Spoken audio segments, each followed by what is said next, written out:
can't say no me TikTok. No shoot, no shoot, no shoot cop. Say me I know a jit, no jit cop.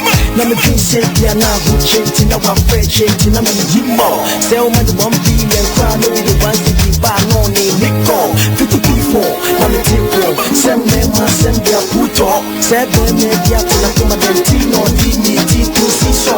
What's the move secretary call? The produce ya me the more. My boo me some the gato. Say na me need that the call. If you me want so no me for you me so me want so no me. If you gonna want to ya me Jimmy Dog. It is baby. OMAN shake the nation. What you give me oh baby me. I'm on this water me. I saw the minute go. Say oh this is fine.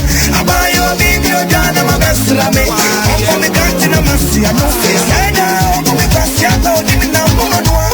Come here say with the boy. Only me say big guy. I want say big for guy. So buy money and power. Every what it toy. Man no man let it go. Come here say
so che Manu akabiani Mama mebiani Manu akabiani Boli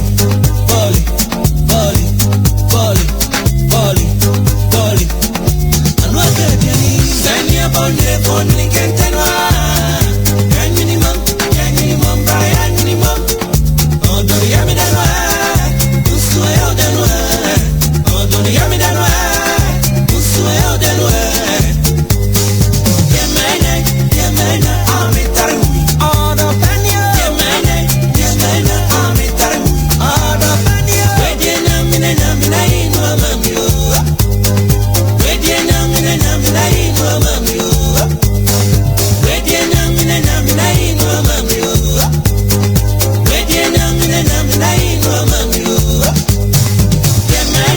Yemena amitaru Yemena amitaru Yemena amitaru Yemena amitaru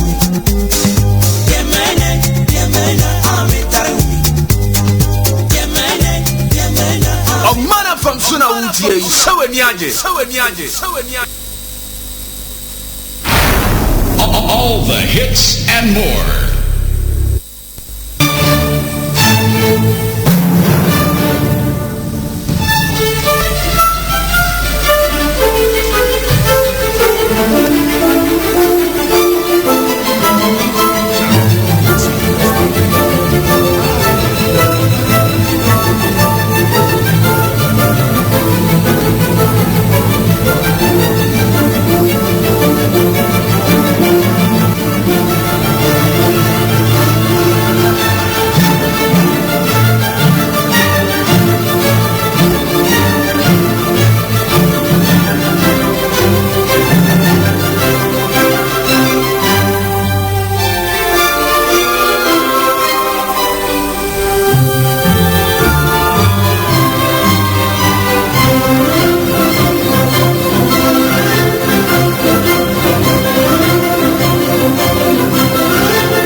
In the nation.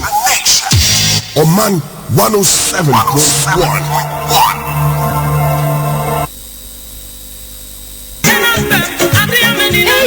Enti mensu na na ye frɛ me fiewura yi ane nia me ni efiewura no ene batakaria dɔɔso enti wanhwɛ yi a wonhunu kremo papa nanso Morgan Properties a sampa ade pa hye baabi Morgan Properties ho adanse na media yi ensase a wɔtɔn no no langade sem ensase ne guyie wɔyeyi akwan dedam enkratasem ye genuine ena afei ne boda fom bɔkɔ locations ne nie Oyibi Valley View Ayikuma Afienya Dodowa Ebrijankama Kasra Ojobi Doyumu ene prampram ena de ka ho pi Morgan Properties ayenhye yese wubetua ne kakrakra Morgan Properties sanso wo adan ya woton ene de wode emma han nyina Adenta wo ben lorry station no fre 0307 024 032 La Paz wo Acrogate Towers ena ho Togbi Afede Road Morgan Properties abemwe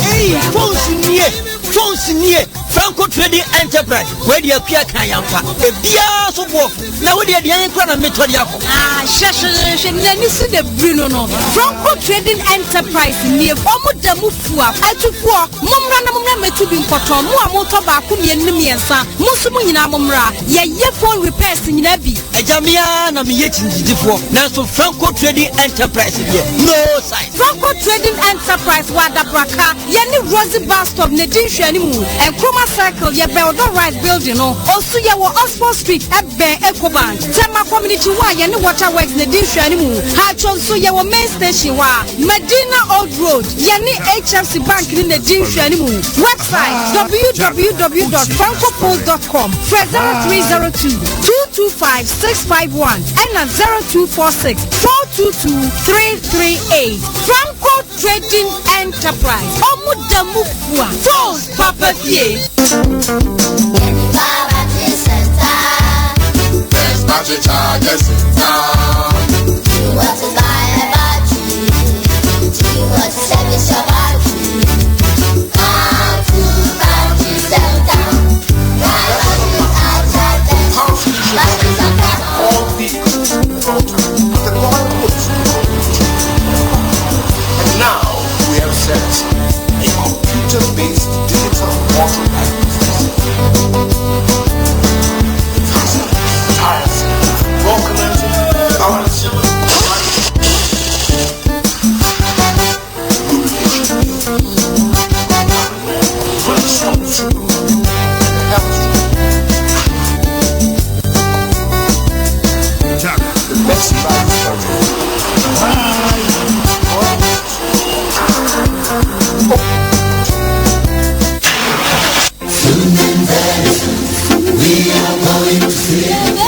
write off iye nenso biem nanso me de ma fa me ho adwene say Generac power system e de Generac LP gas generators me che generators use gas ya empunu wusie bone me sa anye de na bo da form every US abrochi me bedru Ghana headie me ne dum so ni konwasie bia the quality ne de e second to none. Generac ML 3 years limited warranty our residential generators ne so 2 years limited warranty our commercial genset ni nyina so Generac factory training technicians ya wo mu ye after sales service and Canada na wo generator ne jana so they send to hospitals schools churches nyuma hodo ne afiafie mon sori waka enkoje genset papa bi every Generac power system pe for so ye na mo ne dum so mpan kwanta ye kire kwan ewo Awdomi Wotra TV Africa ka krabia ye be chat house 0302 268 002 0289 661 947 Generac power system dum so ni magua.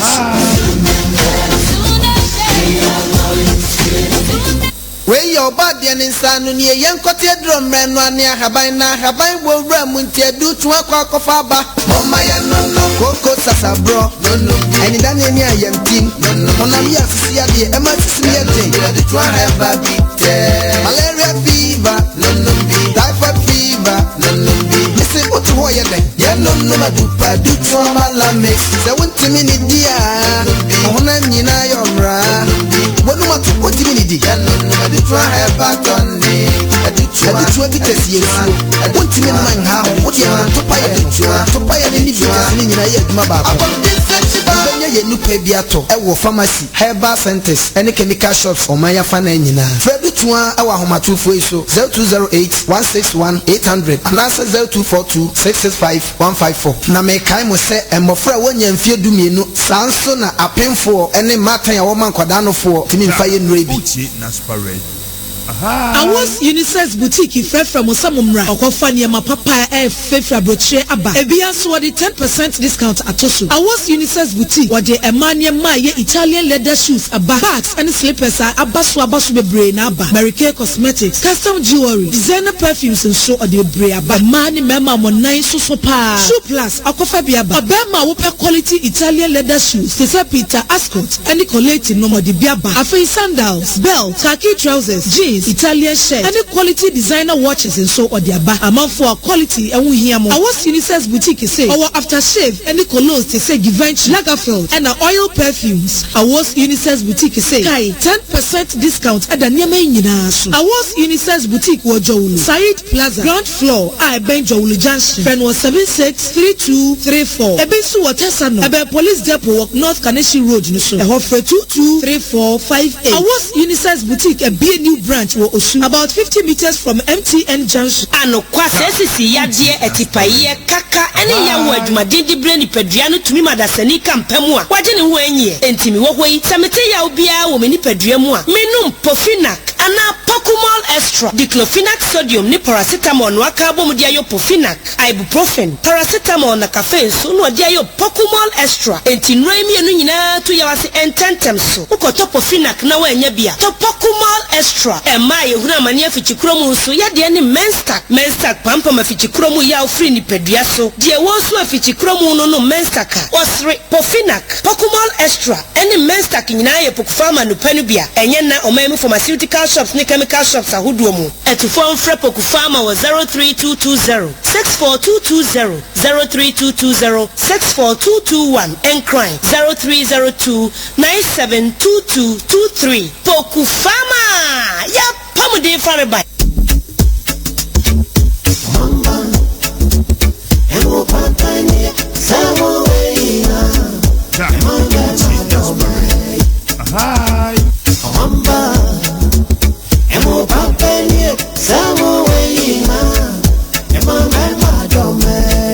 ago omana de hye ye wo emu papa wo ye mamu ha edeyi emu ibine omamba fragrant rice dadaba gold star red star and northern star omamba eye fresh na no sio dedede emu nyina ubenya biato Ghana made stores and stores ahodum woni ani nkuta ho e wo telephone number 020-679-8723 Ghana made for the unborn generation.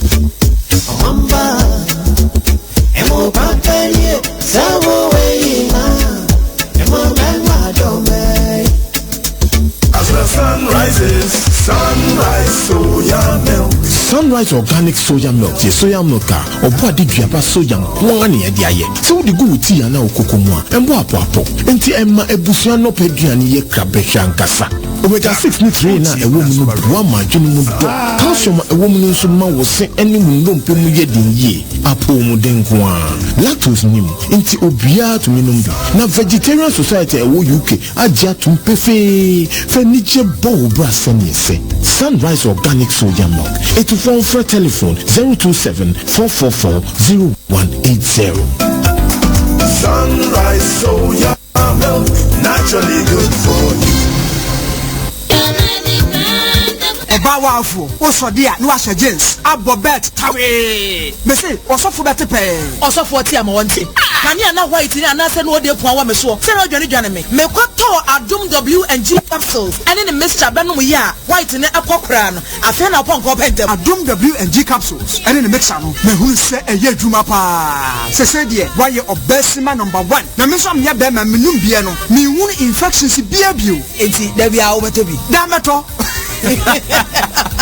Adum W&G capsules and then the mixer a man and then Adum ladies mixer a man kwan and no more a fichi chrome how every hono wuto na wuto Adum ladies mixture ama mitimi kwa fichi ni bra esemu boko no dia ene adama e wabisa dia ma uni how apemfo abata ya wama wo manufuo ene nkwada woni mfie dumienu nka ho e wo pharmacies herbal ni chemical shops atufo nko dependable herbal home Madina New Road Greenhouse anasa one branch e wo kaswa opposite Datus International School and after 0242 223 555.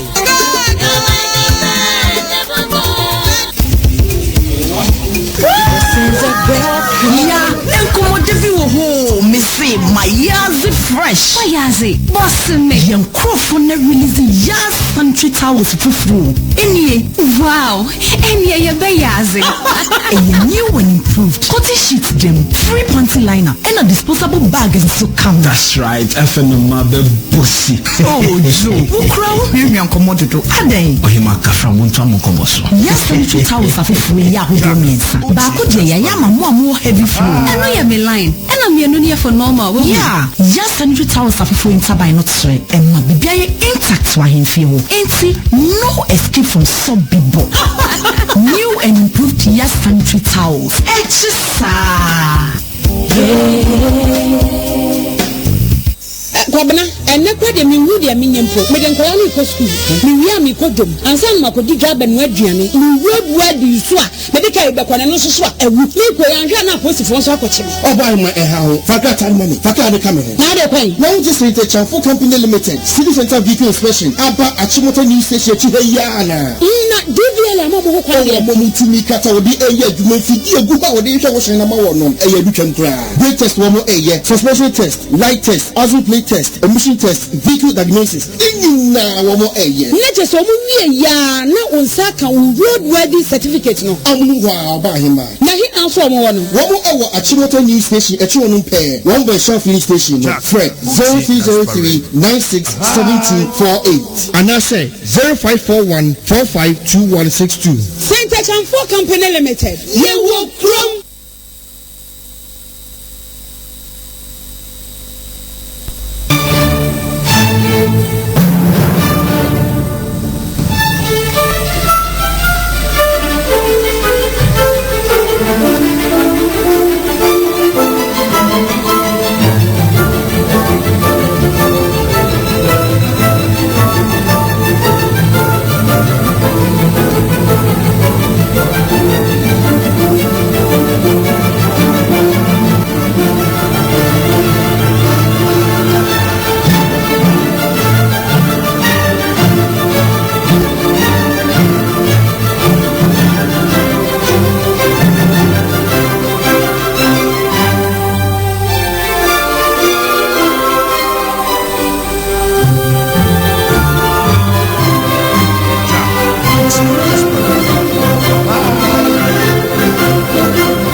keeping the nation.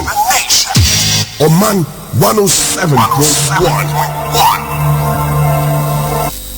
Mewakwaba matena se de ba bowling points so OMAN 107.1 FM ena otienka live ewo Ash FM ewo Kumasi North Star Nefela FM ewo Tamale Oxy ewo Nsawo Hope FM ewo Bremesi Kuma Keys ewo Takrade obetienka ewo Ahemfie Radio ewo Connecticut USA US ankasa obetienka ewo Amansan Radio eno ewo New York obetienka ewo Abawa Radio WBLX Sources Radio Naspa Radio Golden Beats nyina ewo London Amansan FM ewo Milton Keynes Free FM ewo Manchester obetienka ewo Radio Living ewo Strasbourg ewo France Holland obetienka wo Ganata ena ewetianka enso so ewo Kanewu ewo Rotterdam Ganata ewo The Hague Frankfurt ewo Germany enso so obeti yanka ewo eho obeti yanka ewo radio stations bebre ewo wiase afana nyina continent bia so yo Canada oman bia obeti yanka wo internet so no www.omanfm1071.com www.omanfm1071 or 1071.com. Yetra se nyumre a yasem ba kompe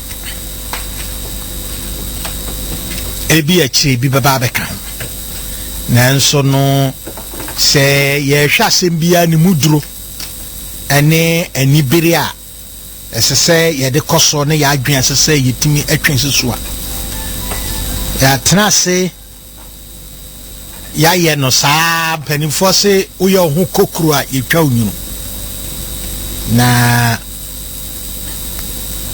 baby a de to no so ya mfa nhye hɔ a wa mfa nto a ebefrato democracy ya kami memi kan bia mamu mu ne ne nhyehyɛ sitie no abato ho hia papa esanse dodo adwen ena ya kyere na abato nso so nhyehyɛ wɔ ho ya toto ho niema no yesiesie ya krakra na yatimi dia didwuma amana yiye na kamia yese ye electoral commission say yenya ye no mu didwuma e o Ghana hai wunhu ekwampoten a obeka se yamfo mo mfaso anase mpuse ene ani o mo endili obi nenebe mekrom akwa bi ofa na otodame osum fide osi fide we friend janko de janko benko bi eda kon ho aduनु uja to aduisia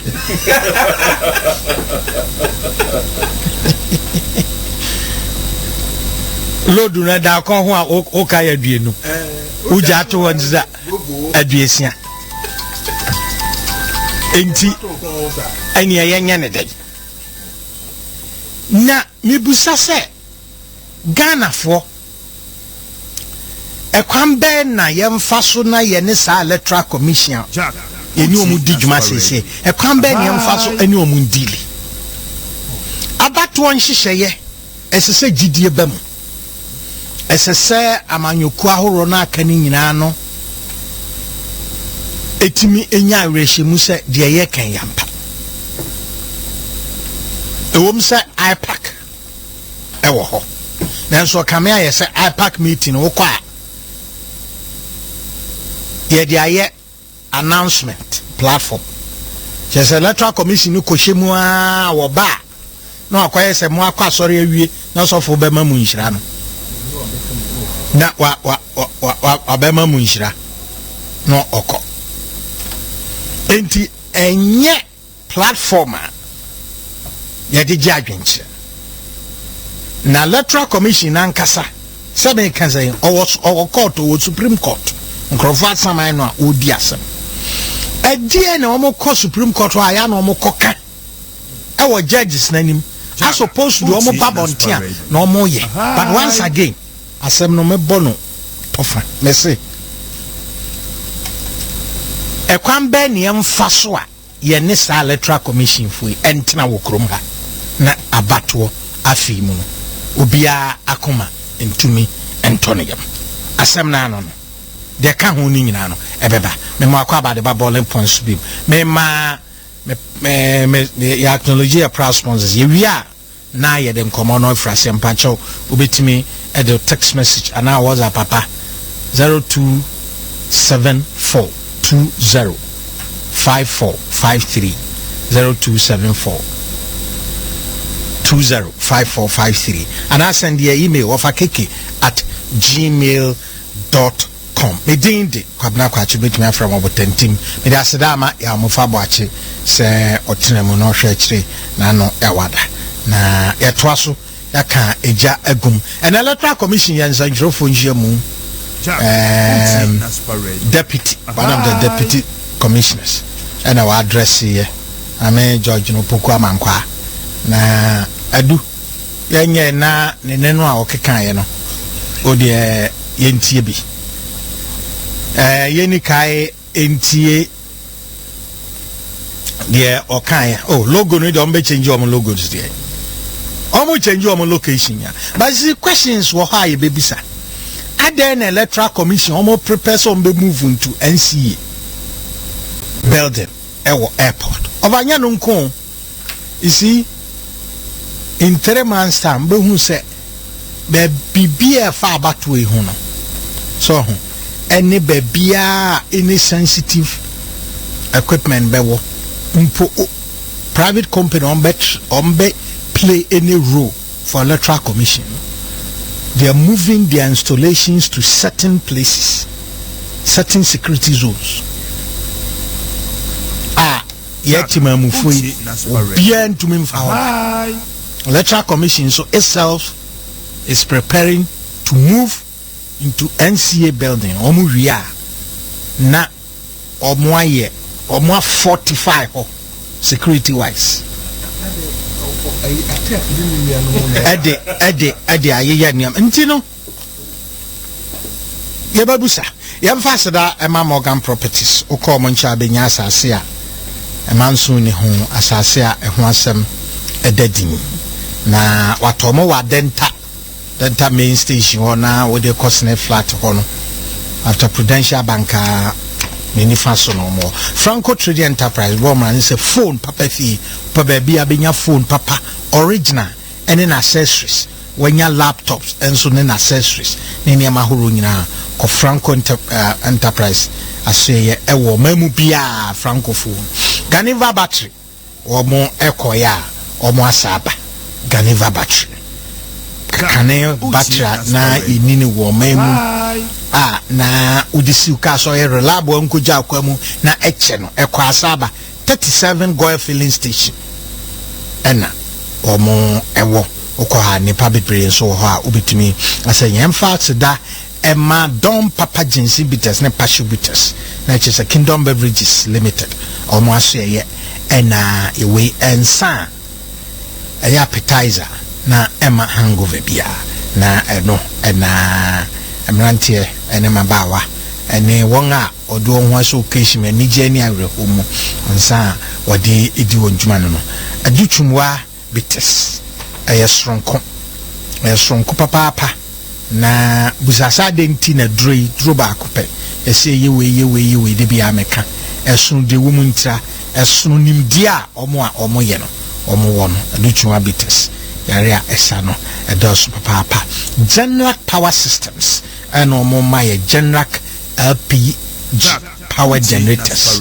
Say no, who use our generator we are running cost eco form crack. Imposes as compared to so bit electricity no. Still and from Sansa gas no a conquer crank cry safe.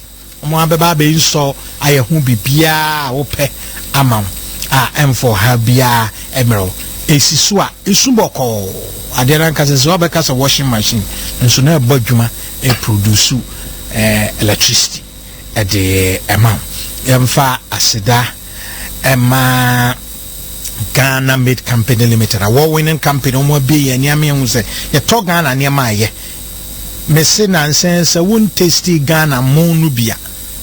I free Ghana Made rice, now I said free Ghana Made Company Limited, or Kokotobi. Nancy said, yes, I'm on Edeche Mubia, me, Netrahamatonchi. I say, a Mubia and what? Ubitim de a compare Ghana Made rice or more a ton or Ghana Made supermarket and stores. Dependable heba am I a dom quadro and a cobitus nedia kekahunina unsaka yare friend coco paddy intiminunya. I was Unisas boutique sebromasom the new arrivals and aba a man a man pabwa the check offices the shaded dressing a man mope leather bags mama mope leather shoes ne belts perfumes, oil perfumes, any designer perfumes are all afe or pair polo shirts, papa polo t-shirts, edition khaki trousers are whole America, any amount who in also the any sandals are whole a Wuzina's boutique and a Mobeko. And fast and I'm in a Chamfor Company Limited, Okwachimota. New terminal Nechia, Ababe BA station, do a vehicle inspection, we are my DVLA at the amount, or more on chair, Yantiman Cosala baby, or more 5 lanes machines is so a sure if the amount, maybe Bia Uhiano, or more to me, aye, na or more the amount. Way any sponsors be bring, and you may almost say, I'm a day. Boiling points, or programmer, or pen pa, abro. Messene, you focus on Electra Commission and a more answer ahoro. The transfer numerator Urabo Achejakon a policy advisor Adema MPP in 2016 election, 2012 campaign manager, banker and economist, regular panelist on this program on Tuesday. Owaha Sansona David Asante a convener at the Let My Vote Count Alliance or Model Shobo at Electoral Commission. So Papa Ngomaso was say Papa Ngomaso was say a yen anymore debt and ye munti and ope. But once again, the track commission sobrachi a dear and emfa and yo. Emfasia na production team at to be a quandemu dear emfa Juadino Emerald Ajadu Yama voice on coy na fee yeah, easy. The Edican or said, oh, they're bobbing as a dryer. Now, my logo read the Yin film. And you are Bufukra. And then people to be registered even after a challenge. Yes, we do that because during the registration, it's a whole setup. So, and it's within a period. Like this time, the limited registration is going to take place between 28th of April and I think 8th of May. 28th of April and 8th May. So within that period, it's a whole setup involving people who are doing this, that. So if we say that because there's a challenge, we won't register the person, it will be difficult coming back to register such person. So what we do is that, yes, the challenge form would be filled and then attached to the Form 1A and Form 1C so that the card that is supposed to go to the person may not be given to him. I hope I'm making sense. And then all such names would not be included in the register until their status are determined by the committees. I hope I'm making sense. Like you have come to register, you know there are steps of what have you, and then you have been challenged. But I had come, I was not challenged. So I'll go through the process and then my card is given to me. Then I walk away, knowing that my name is going to be in the provisional register. But you have been registered, so your card is not given to you. And then your name is not going to be included in the provisional register until after it has been determined by the committee that include it or remove it. A lot of people are raising concern about the credibility of the EC now. So if at the end of the day, somebody is allowed to go through the process and to the point that a committee has to say whether the person's card should be issued to him, how do you convince me that somebody, like if I decide to bring Charles Peju to register, how do you convince me that at the end of the day I don't pass behind the scenes to come and see whoever is in charge of the issuing of the card to issue the card to that particular individual? That's where I would say that's where the public would be late, because you mentioned credibility issue. An impression had been created like EC can do everything it like, and so like you are saying, even if somebody is challenged, somebody can go behind the system and have that included. It is never done. In fact, it cannot be done. It's a whole process. So once the challenge form had been filled, you don't get your card. Yes, you can register only if you have your name in the register. But once a challenge has been raised over your, over your registration, then your status would have to be determined. That's why I said that once you challenge, you have to come and prove. Once you challenge, you have to come and prove. And sometimes people make some of these allegations because they might have seen that somebody was challenged, but then later on they saw that person voting. They wouldn't know the process that might have taken place in between the time of challenge and the time of voting. I hope you are following what I'm saying. Because the person might have challenged, might have gone through the process. Those committees will be inaugurated very soon. So after the exercise, all the challenge, would be, submitted to the committee. Shaping the nation. I do my friends, Deputy Commissioner about George Nopoko Amanka. Yo.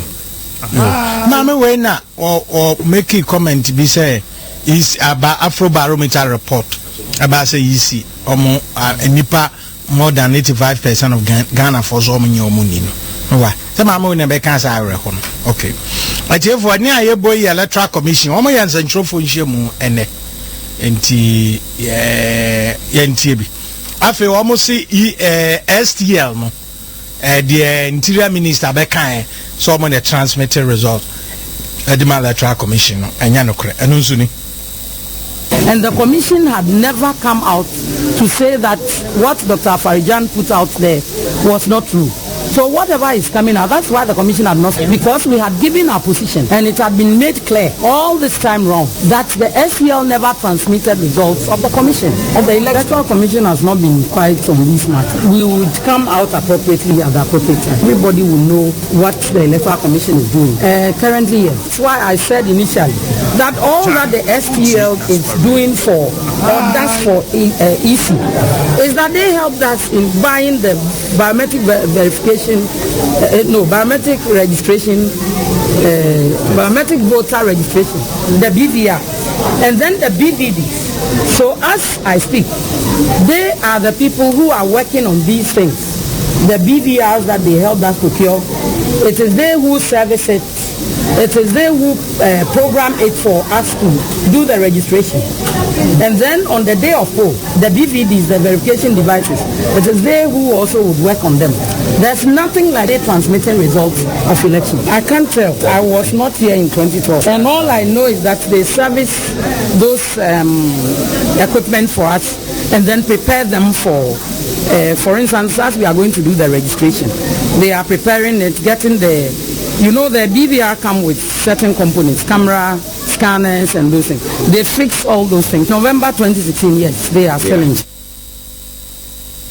George Nopoko Amanka Electoral Commission, commissioners, no, Abako, Deputy Commissioners, no, on validation of the voters' register, so you were talking about will the EC embark on validation exercise, and I said EC would audit the register, and if so, when after administered registration, we exhibit the two registers for audit.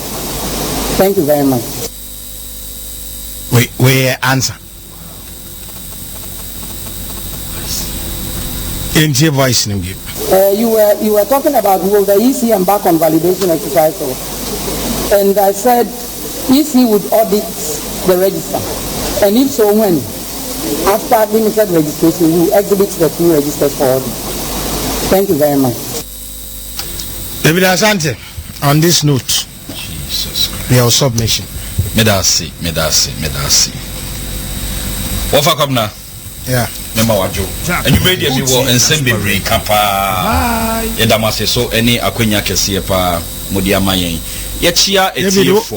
Oh, Fraser, let me say, sir, Ura Jake Obi Chibilamti. Say no kase ya plane flight edinamunu freelander no esi ewo airport sisia. Ebi anche yebeko na ene opani fojo akokasa. Ura Jake Obi Chibilamti, former chairman, national chairman dema MPP. Wakemu ewo London no. Enyumre ye mene okasa ye ena nemu abaisi from nti aye de aye no koja admako ba fi eda so efra tuntum David yanko yo we de abebom ye ma ye nyina ye ho ye akọ ye papa unimunyamfo so ebrese mu no ye nim se nyame de ne kra besie yie wofa ye ma etiefuo adwo Ghana fo a etie wo efie mu wona eteka mu wona eye adwuma anadwo asom ebusua oman wona etie wa manone mfidi hodo so asanteman mu nyame nhira mu nyina wona epie ba bonten ebeka ekuo let my vote count alliance ho ekubatan the new patriotic party in Ashanti region edi anima ye oye kire mumuruntu ayatu din ba mu yada Asanteman just one region nipa epuba bonten and the signal we sent to the election management body of this country say kokuamu po ye bo edi evia abatu mu no me papa ya mensa ne ka say we obi boni na ohunu na wajai ye hunu enti wajai a ebeboa won ye da obi biara se na no ba mu yada oye kire no ekoyie edom epuba ye Asanteman ene nkro ebata hu nyinara ene ekuhodo a ye kan ye hu bomu eye oye kire kese no ye damwase de ebe kan say the battle to make sure say ya battle hu siseye ehu ate no efi kra ne asase ye wiye the issue of voters register say ye be audit ne ye be new register ana say ye be clean voters register offer Justice Jones Doche Ekaye say after this Supreme Court case elections in Ghana will never be the same.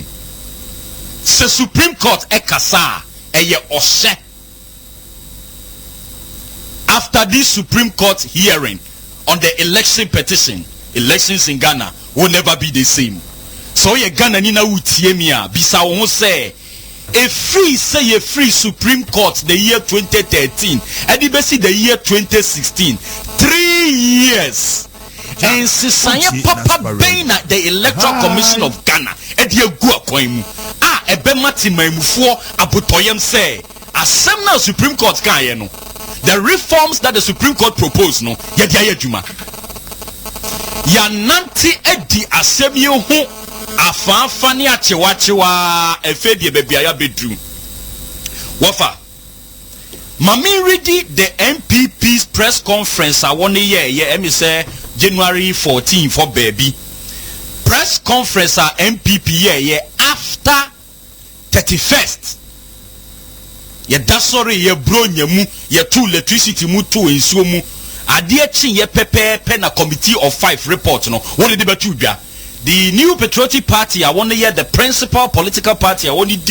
the demand for a new voters register no one would the assembly betu dwa now the first time I hear the issue of validation abra NPP press conference onimonyam for chairman McMenu eka ho asem na se utie ade a won kan ya okotu ye every report the panel of 5 no eni beto Ghana fu anim OMAN FM report no eka ye say ehu be ye pa se ye behwe the credibility of the electoral register.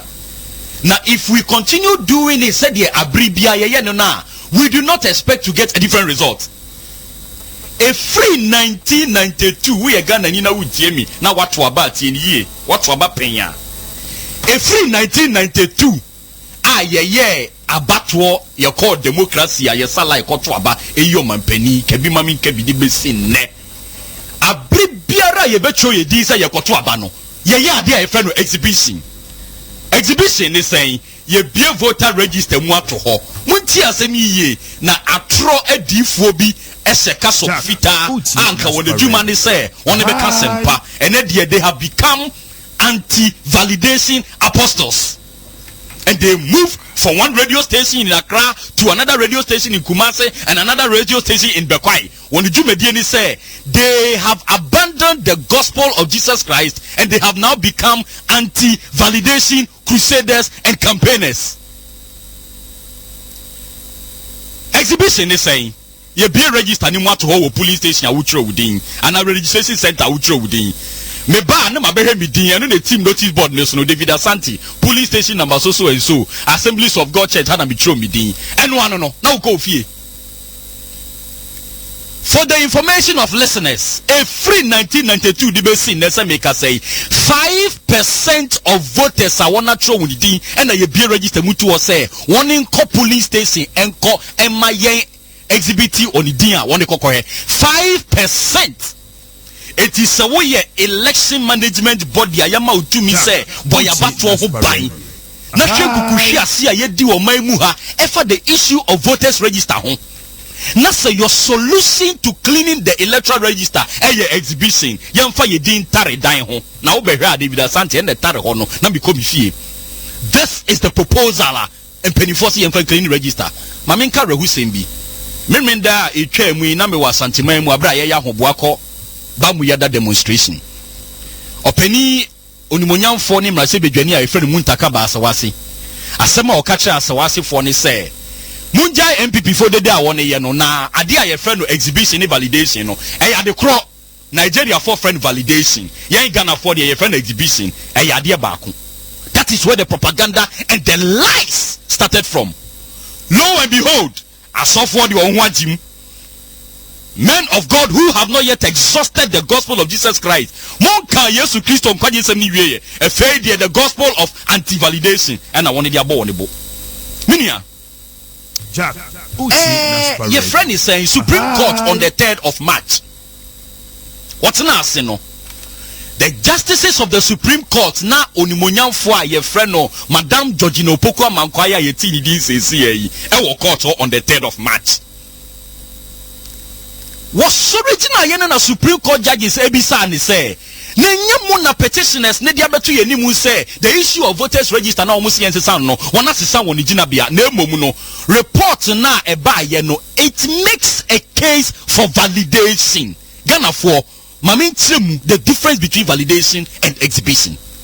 Validation no wo ko ho a ye di fidie na ye de won sako kromotie eti mu so register wo no ye de beba ho na ye difidie ni ba ho wi a esan se wakasa wo ye David Asante na no ye gi wo fingerprint e di share machine mu no san information su biom ma na he se eye wo a etu di betim so na se e confirm wa in the report page 19 page 18 and page 21 they make a solid case of what validation is. And one cassette just describe report no a cassette exhibition say it is not the duty of minu and yebeko police station ho ne appointed Kwaku Amankwa say wonye Ghana ni na enyu din free mu because yebesa the case na call a district court and a magistrate court.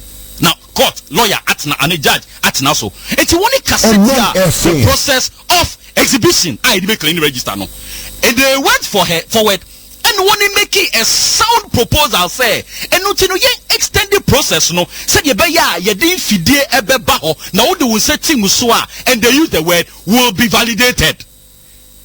It is all your media man na sebe wadwi mu ndo 77 page report wo yo ni afo ananse bon no wabon na wo nya adaje nkan ye na wo frame me na wo bisa me say kire me bia ye use the word validation that is contained in the report. 77 page no 77 Ghana for and ye nya ne etwawura for ye kan ya yete ase the committee recommended validation. One say uko police station ho na se wo de won sakoti mu so a ye be confirm wo identity David Asante and David you can say now no ebinum a raise issue say committee now recommend validation. Absolutely. Na e more recommend validation. Committee na sma wo kan any say or draw table.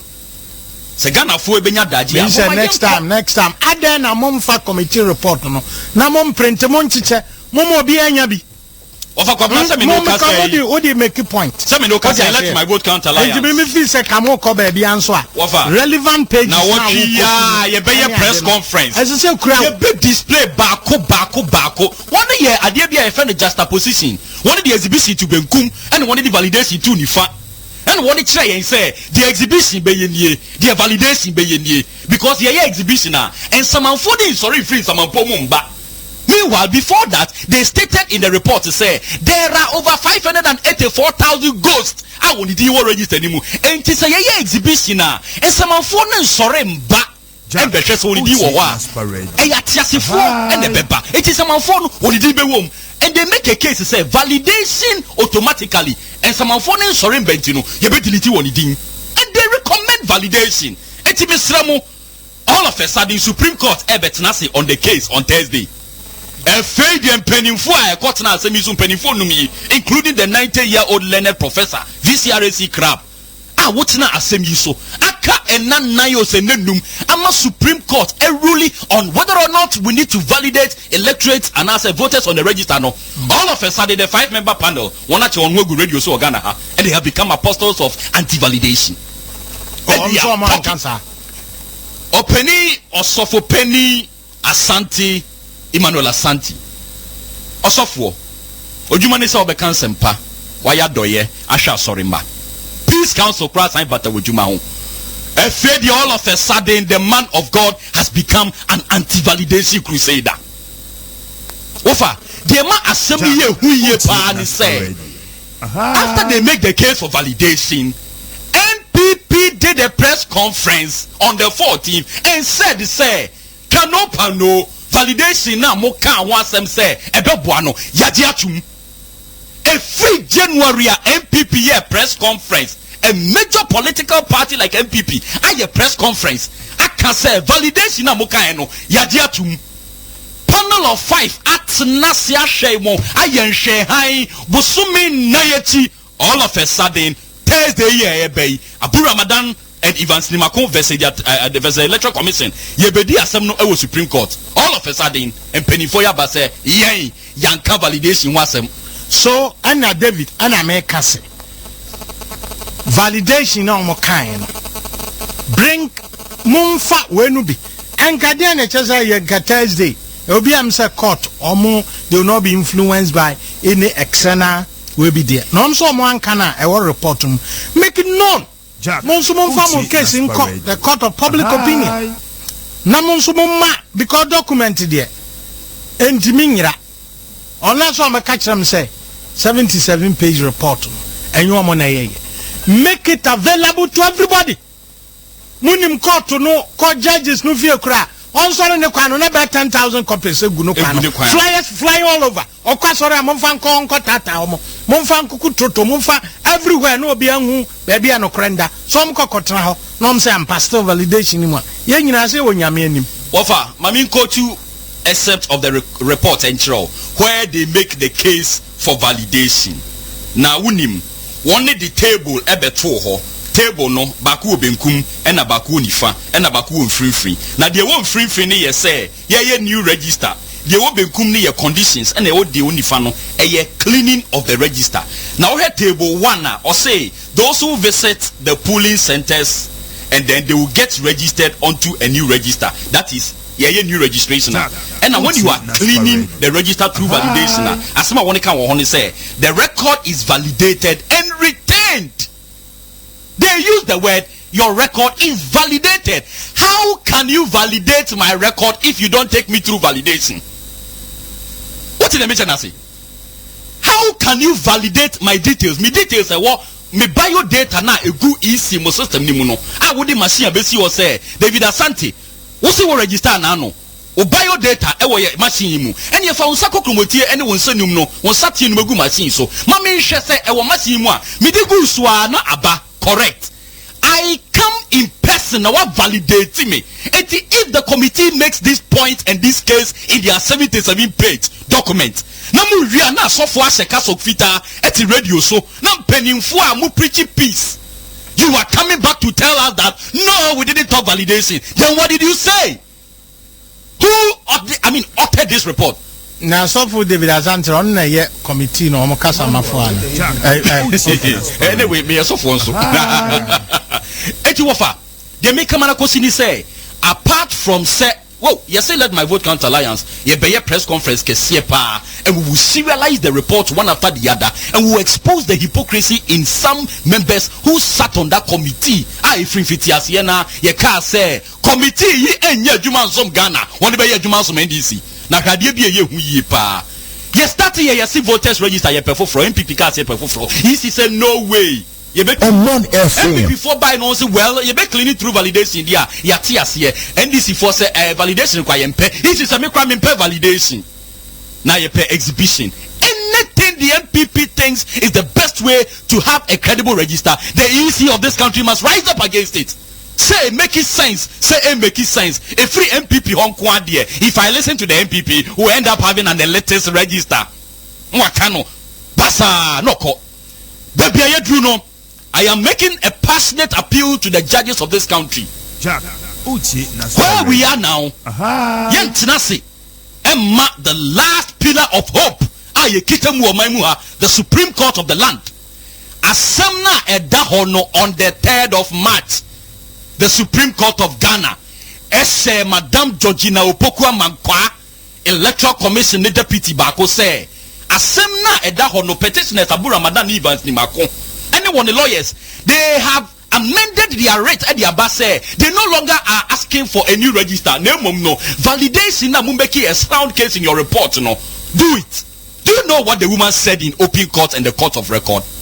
My lord, ye free hey ya ye the petitioners and the parties and will fashion out how to go through the validation process to clean the register.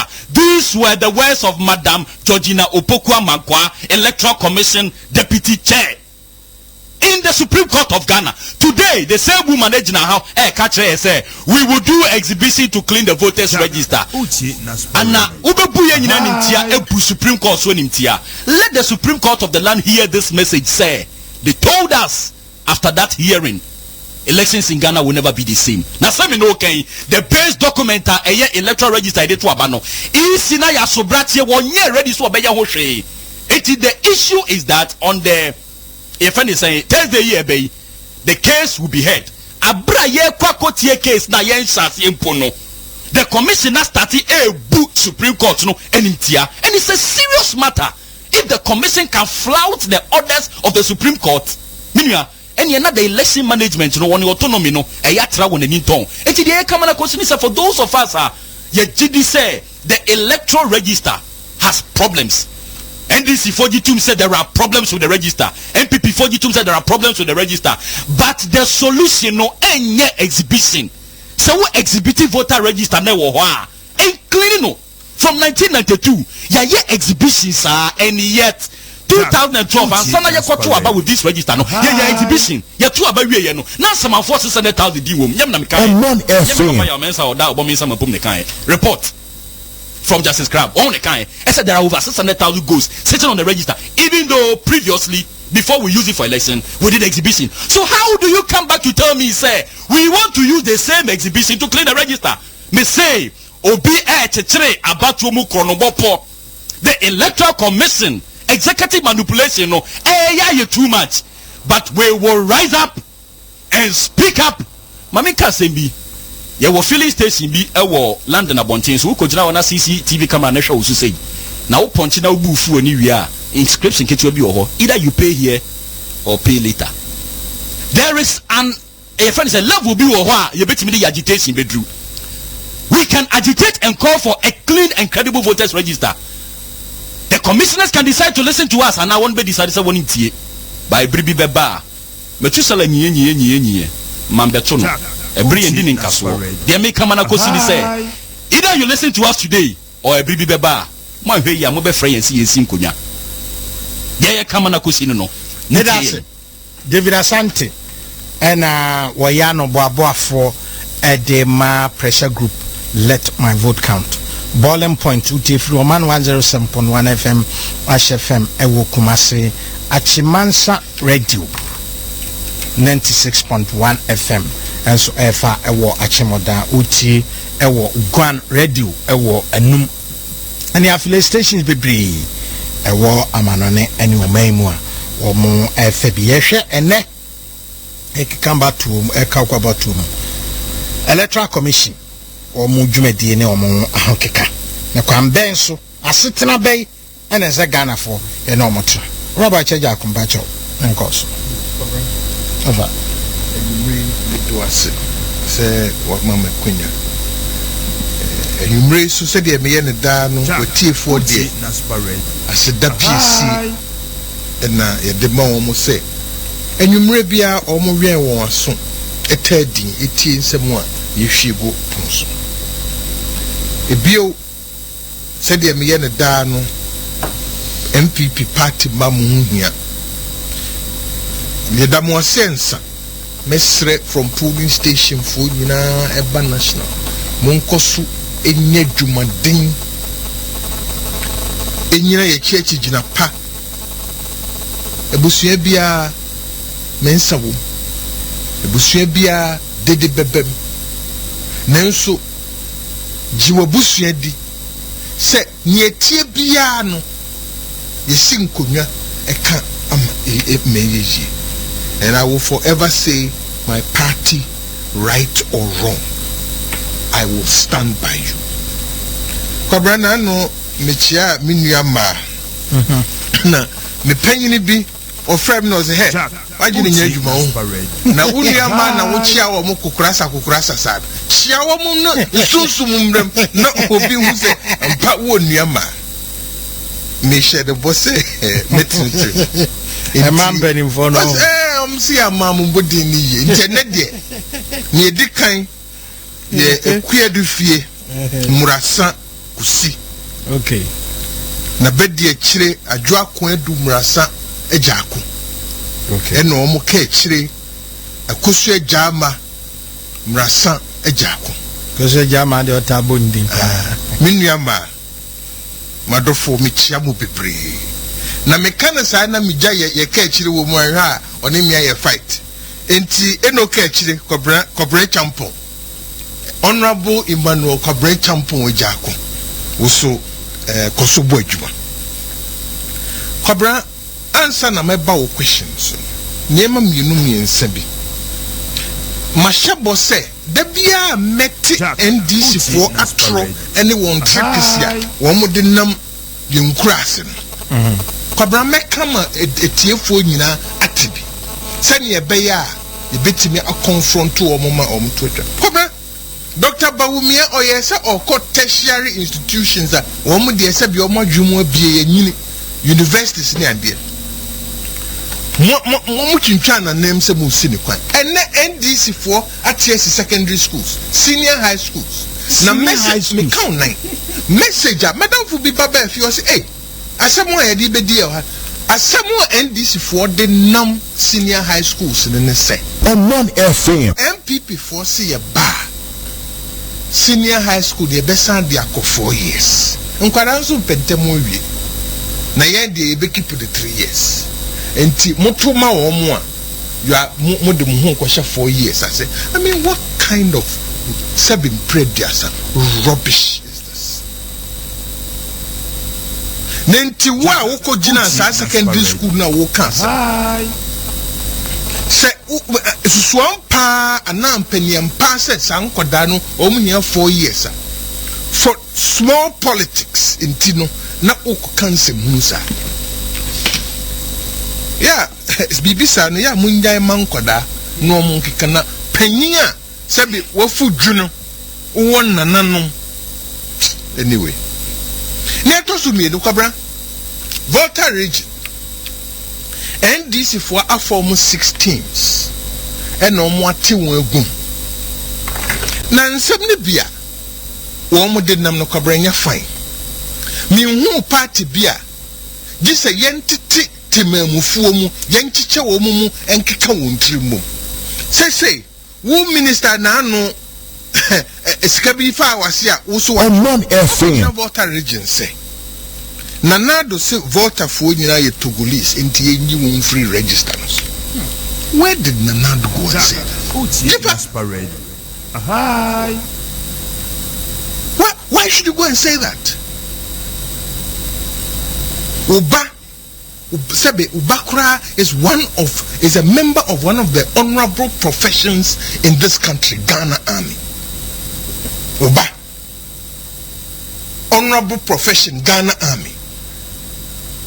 Na maame ejina abontin kan semwa emfata. Sara fa small boy do a chinam. Mko ayi.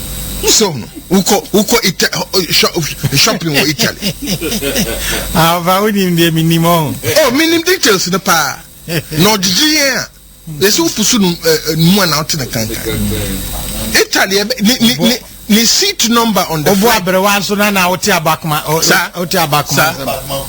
Ah, oti advan konsem. Se ni seat number nyina yenim. Ah, wo no. Kwabra Ghana Cocoa Board. Hey, mommy, I have you. Already as we speak, Kwabra, mo contract of over 600,000 tons. Muntibin fankoi 400 and something no. Ah, yaya ni ready. Buyers no edge no. On no quad the contract, fumigation contract, supply of fumigants contract no. Emma ekudenkuyebi. Abaywa na ntimi and deliver fumigants no. Ti ntimi fumigate shipment no e shipment nko enaka. Hey. Enaka habo. Gonna say a precondition. Oh yes. Na enye sa ebedru no na u beans na u you need to fumigate before shipping. And the contract na come ekudenkuya bi. And abaywa na ntimi and deliver. Gazan so ties kamano. Oh, massa. Hey, what for we dey assemble support him o there. Adia so no. Me pese me cocoa board pa me pese. Enti sa cocoa board dey be san shine touch. Kwabra na afa me ba substantive case. You see ewiase no sa wote. Na wo bo trimpo se onka no kre. Ana onye ne se fata. Da bia no wanim guas me papa ose me ko ho ene man ko nye ni san wuti man ko ho because you can say ko ho afeda ube ma esri me ko ye na nchirechire mu isi mu nchirechire mu ya ena ede mu abedru babia modru. You see, and Auntie Georgina was saying say equipment not omoto ewo STL ho. That's all STL does for them. How can you look in our faces and tell us this? Obra UNDP report. Obra UNDP report in the Damanin page 27.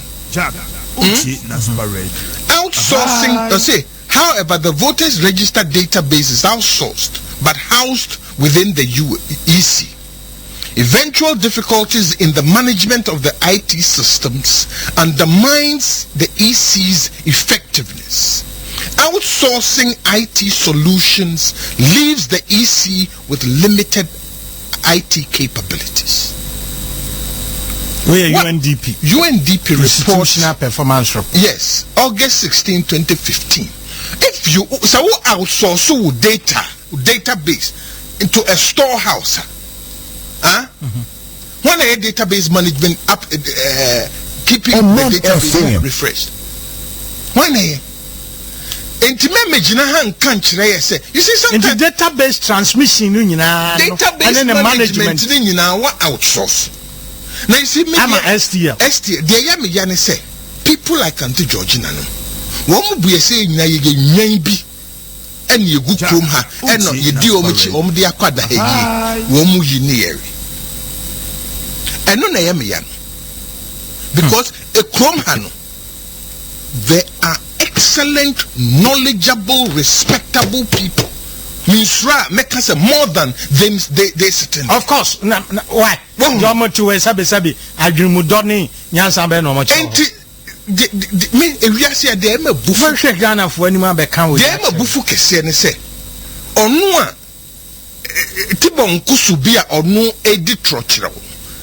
So no. Yeah. O muse Sabi wa odi trochro no unim nyansa sen omuno krasa. And you see sometimes obi beka sabi previous and some fubi wo wanim, and then because of circumstances you waka wanoato So no enti me kan kire say de STL eyema easy enu enya no kre. You see, there are a number of points here. The first point is sometimes and yet the exact use of a word and what is the spirit behind? Eminent persons, 5 eminent persons. More reported, more Genema Bibratum. More Giatum say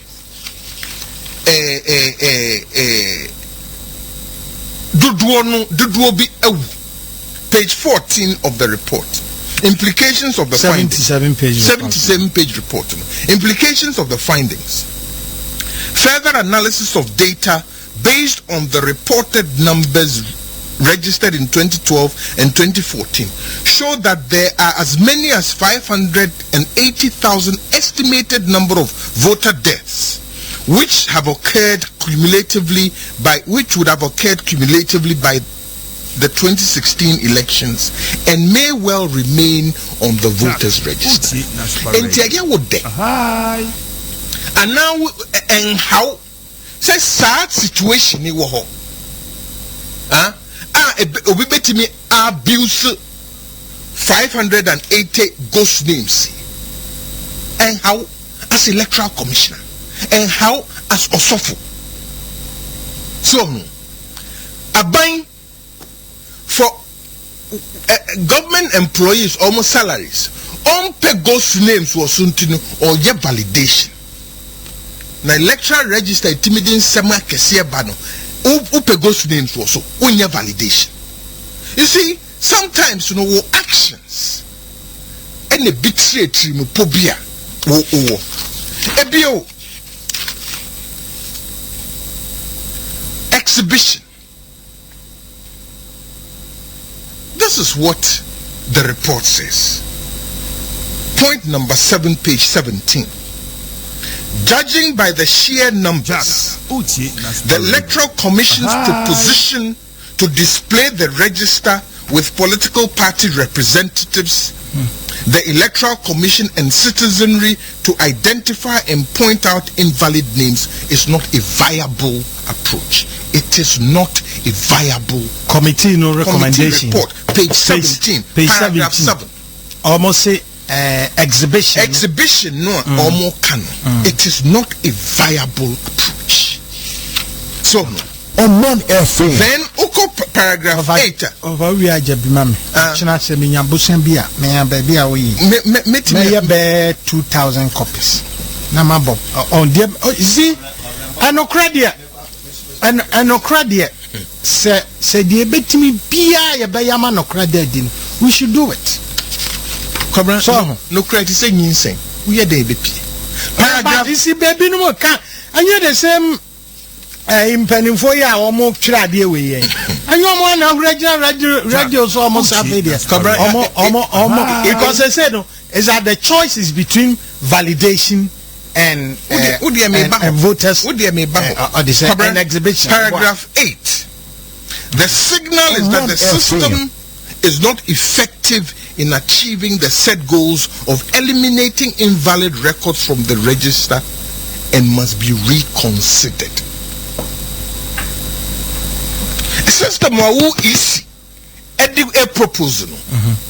Your panel is saying, it is not effective in achieving your set goals. Then page 21. Commission say new register. David was alluding to it. And now clean register no. And to those also conditions, those who visit the polling center, say a new registration, the basin say get registered onto the new register. Say a cleaning of the register, record is validated and retained. Also for Sabrofo amutro he ene echina gojina radio so na kira se. Me de mate ase. OMAN FM. onu aye busybody echina kojina radio so na chere sabrof one sentence record is validated and retained onko chere ase because here dey yabon ye jimfo ne gukruma kwa apia ona wo aboa no wa sayinti udwaye one pai me say echina omo ati aspark omo ati won ho agu radio so can la bebre no one sentence page 21 of the report. Record is validated and retained. Kobra any validation. Nitia we mo ane say me se me ye boache ja. Mabu anim unime. Okay. Mabu anim. Se me ye boache ja ko na me pese me ye bibi a wo hwe so. Okay. And I say, we bank teller. Uti window echi. Maba semi bejiska every boacheja ko account mo. Na me any boacheja ko. Uhe menimu se akwa gram se di osigina ho ahwe obe kronfo. Enti e was me making sure say wa wo so ye boacheja ko ampaniam pa wo ye boacheja ko. Na wo kwabra all records be about me. All records be about me. Entino, we check your records. And I would the esisudia say ampa many boache jakuno ana enye. Emre bi atwam no ye betimi abisa say o passcode ye den, o secret code ye den. O say 1214. No wa hwe ne tally card no so ampa 1214 ene wo so. Wo say ampa so wunim code we dia ene e kire say wo betimi aboache jakuno. Abajim brem etwam. Say abefu computers intino. Utimi de wonsa to afidie so. Na o fingerprint capture na anu bi no. Amache. Enti me koe no na abayo no ti bank no say papa wo so e boache jakun dia ene e fa wonsa to adin so. Wo de to so no ampa na aso green. What has happened? My claim that I am Boache Jako has been validated. I bet you just say ampa. Say, me bejina wa me to me yampia say me ne Boache Jako. Efidie no a me information was so no. E dia dance ye pefe say ampa. Esisu dia say ampa. Me ne Boache Jako. I have my claim has been validated. Ye na so red and so onokwa. Satreb you because a machine say nyawa. I have been invalidated. Enti mi why all of a sudden ebinu ko hu asori entina sorry a ye kasa ye minute OMAN FM ye kano putosa. At the end of the day, ask yourself what is good for this country. At the end of the day, that is the primary question. But of our me yaminga. Abegwa from penny from why you juma. What the recommendation about Tuga Monka Huasembia. Ama the issue of validation and Huasamwa Renisa back and forth near the Supreme Court. At right now, say I can nena, I may a bua some and I'm more sort of bra. They're more tintimo hodada. Correct. Na fe na wan kasa wo katia yanka validation enti dia won ngomamui sa wo kenkaya enti na mse echina okay kenkaya eto sai na the enti na ni questions hele ni nipa ya sa Cobra OMAN FM say Jacob and Esau asebno se wa no mu su kwa hwe a ubezin se Esau no Jacob na no ye nipa bone so Esau, you had the birthright of a firstborn. Japade kesia nyankopon de ahya wonsa. The right of a firstborn male. Okay. Israel. Amamrim. Na ekom kakra de wunti no. Wa nwini ejapade anyankopon de ahye wo nsa wa nyine wo nchirima the benefit a wo benya free wo as a first born male wa nyine ho wo se mam koko kakra me fa hwe me how far na birthright anyankopon e de ahye me nsa no madane am obi foforo wo ye jimfo so no ene Ghana wo muntime nchire kom no mo de o mo yefunu nam no wo mo dani iso now the most salient point is this so what draw report now we submit it to authority oba what draw report na who say after months who say bring that radio no professor who say me radio so no to defend things that you have no business defending. So no, what's your report? Now hand you over. What come on to? My coach being frail. You see, nipa ubedu hunia eye niaman kiti bio.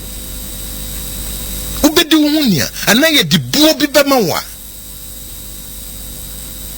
So no, eye niaman kiti bia oni ye krobonisi oni pepem oni ye nkiti bi no eno ene bema ebuo about ho ana adobi about ho but going back and forth na obia ena we didn't suggest validation at the end of the day let's assume for the purpose of an argument without admitting say omo use the word validation into the of the kind validation me say for the purposes of an argument let us assume without admitting so omo use the word validation and so what you are asking us for say exhibition crowd more than 29,000 machines beko pooling station bia na wo kwa o de wonsa akoto machine no so na o de wonsa to machine no so na de na wo ye na machine de na e ka kire adenti na yenya ne tetede no okwa wo hwe de farm down ho uhunu wudi osimu e o seye na akọ adan na wo se yemfa yensa meto machine no so you want to validate us you want to validate the claim say boacheja ko an wa begina ha a wo tu ne yampia no ampa ono ankasa ena ogina hoy so why are you running away? Give it another name. The process and the outcome is the same, whether you call it validation or something else. Entim panyufua yede omman ahyamunsa akendifo monhwe na mane mankototin. Now you are playing with flimsy words. Flimsy. Ahai. Niema papa hu ya e wo say ye kan. I feel they look at what has engaged our attention. Madam Fubia or Chade or Brown University. Na no one NASA. And they can't sing. And also watching Ghana Tanabe meeting. And I'm so me buy and I'm so Jack Bra. Yen ya Kambumo. Also Cobra. No, not FM. Parliament, all in the important places. We are talking about KVIP. When these Americans are on rocket, a spaceship, I say we moon, so almost assassin, so they can fix it. You are debating KVIP. Just some mre, some more pemunimako, and to me, and penny form, yes, I deal with you. They want to shackle us and hold this nation back. For what purpose? Mr. Echina, Ubinko Jina Radio, so not offer page 21. Table at down. The first item. Row. I'm sorry, director. I know I recommend this as so far. Santia or Casan or Quaya won't find a report on Cononca page 21. Yes, page 21. And San was started. Not the meaning record is validated and retained. No much I say. You see, at the end of the day, a day pan yeshe.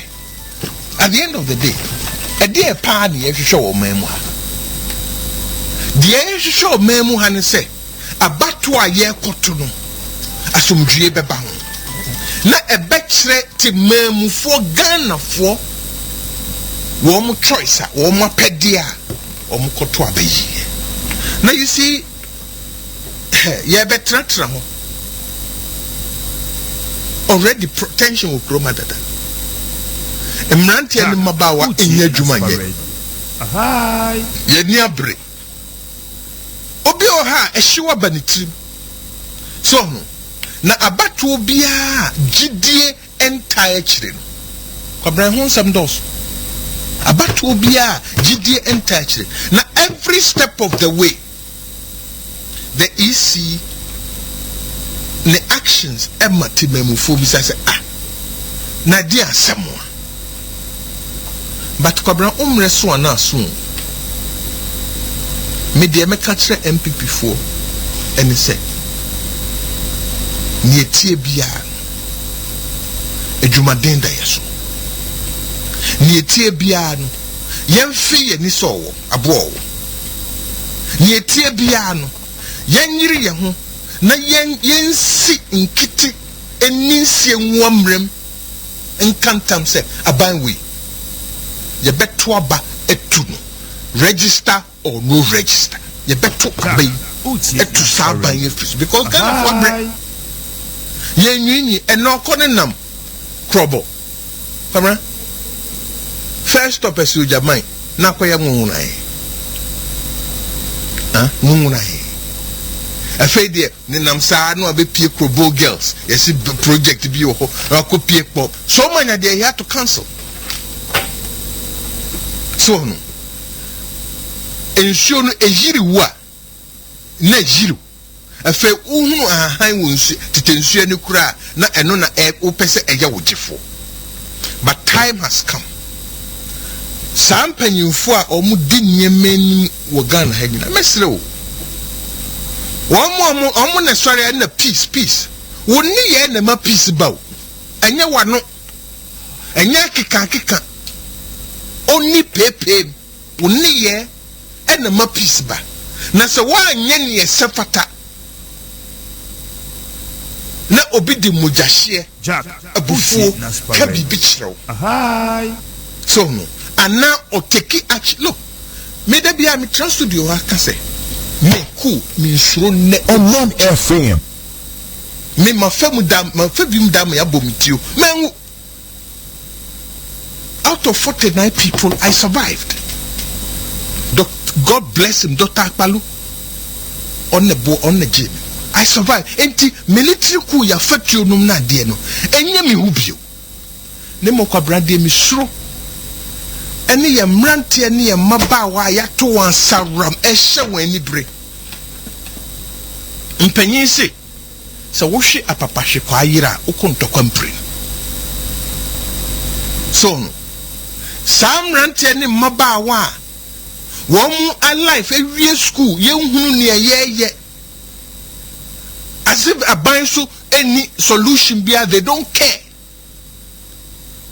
samrante ene mabawa no ena adie be ye won tanya eno na misu because womu de soldier for they friend control chaos womu nimbe bia wo so womu adwobre ye je mu to honum ne ade abranti a ne buafu OMAN FM abranti a ne buafu na ni so atan no onhunu ne daachi no kwabra onim bibi e friend control chaos medical doctor onim say the large batch of medical doctors omo housemanship omgufie so now Ghana doctor ubi doctor why housemanship awie oni adwuma not tifie doctor medical doctor tifie asem no abufunu na isifo omonti asese enye omo ankasa adwuma no omo ye enye private limited liability company bi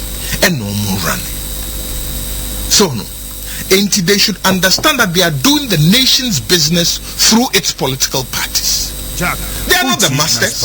The political parties, the sovereign will of the people of Ghana, those are the masters. They are our servants. Na omu jiji Ghana for you see. Omu nim baby omu preball na kudru enti na move to security zones. Because security zones the M1 ko bisa toni edu. Straight mu ene obi papa na nisu. Of course he woni toni osi woni toni edu ro se fin. Wan wa papa na nisu oko. We don't want that kind of situation in this country. Yem penisa enti yesu ye ban ene ye niye ene bema adwobre abakruma. Say I nyenisa kwabra yenue. Ballin point 2 from OMAN 107.1 FM Robert Chaja kon ba home so yakaba ya ba beto aso. Ya aduma ko ba fi deputy communication director of MPP mu full soldiers president. Now twa mu ye ewie na okosie e ma me e ba ya beto aso nsa na chiru Robert Chaja kon basa ba fa o message and emails no bra wafa keke@gmail.com ebekenka na ye dia ma yentie aboafo nkratoi na omo niema no yenko hwehwe binto so program ye oda ene omo ene sese ono omo bo eba sisia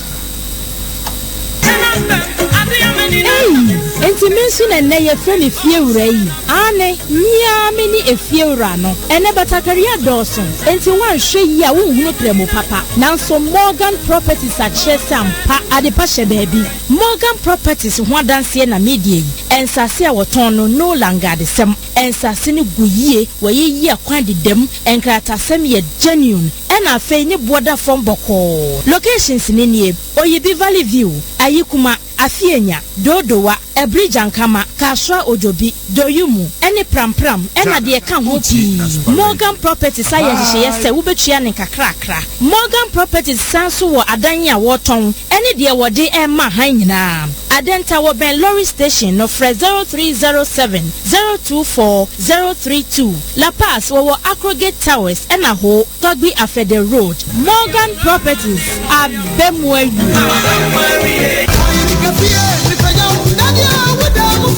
Hey, phones near Franco Trading Enterprise where the appear Kayampa a beer so wolf now with the Yankana Metodiaco.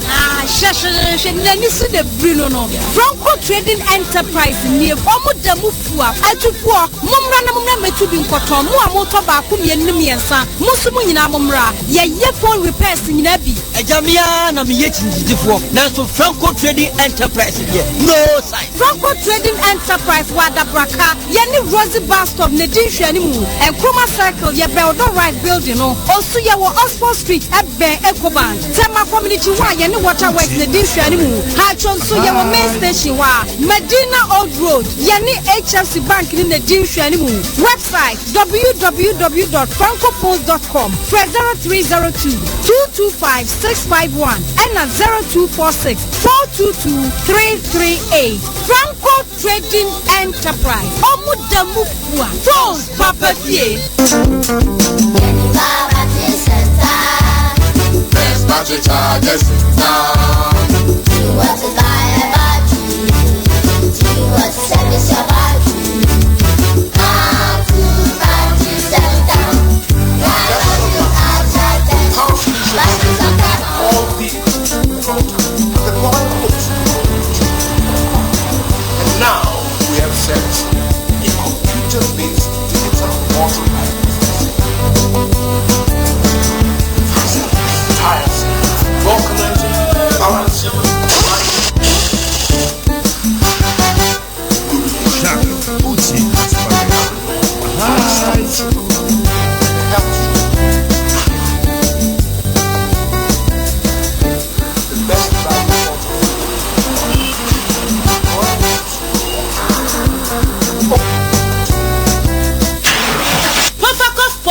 Puffacoff near licorice dry extract, menthol, eucalyptus oil, aniseed oil, capsicum oleoresin, peppermint oil, squill ozimel, humilio pine oil, clear honey. Hey, now where to see a fnuffle for Abana? Say your one.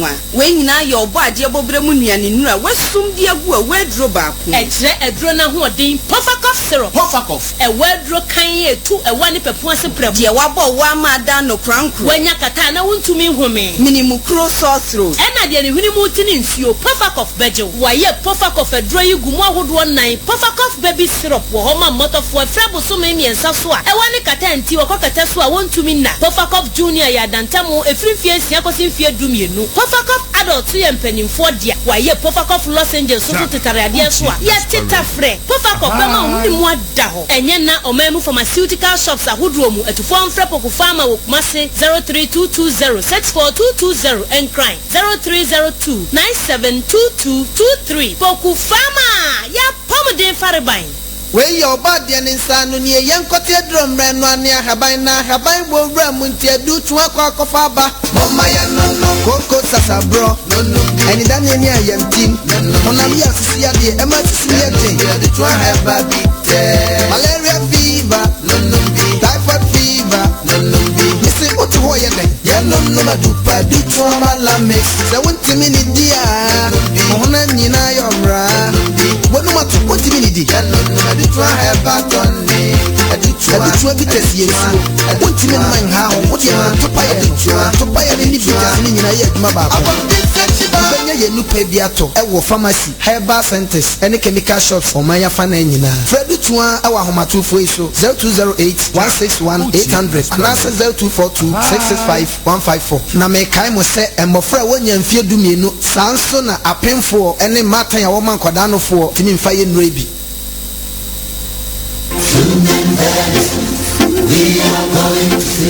Oh, light off. Iye nensu beam. Nanso media ma fa me ho adwene. Say Generac power system. E dey Generac LP gas generators. Me che generators use gas. Ya empunu wusie bone. Nensa anya de na bo da form. Every US abrochi mema bedru Ghana headie. Me ne dum so ni nkonwasie bia. The quality ne de e second to none. Generac MO 3 years limited warranty. Our residential generators ne so 2 years limited warranty. Our commercial genset ni nyina so. Generac factory training technicians. Ya wo mu ye after sales service. Into Canada, now we generate an agent naso. They send to hospitals, schools, churches. In Numa Hodwani a few Mon sorry waka, and quite the genset, Papa B, and free general power system 24 year. Now money do some pine quanta. Ye check one hour Audrumi, what TV Africa Crabia, ye better house. 0302 268 002 0289 661 947. General power system, do send him a guasse.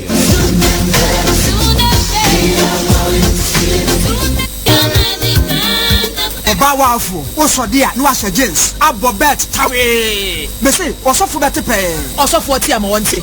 Can you know why it's in an answer? No, dear Pawamaso, Sarah Johnny Janame, Mekoto, Adum W&G capsules, and in a Mr. Benuya, white in a cocran, a fan upon Copenter, Adum W&G capsules, and in a Mexano, who say a year Jumapa.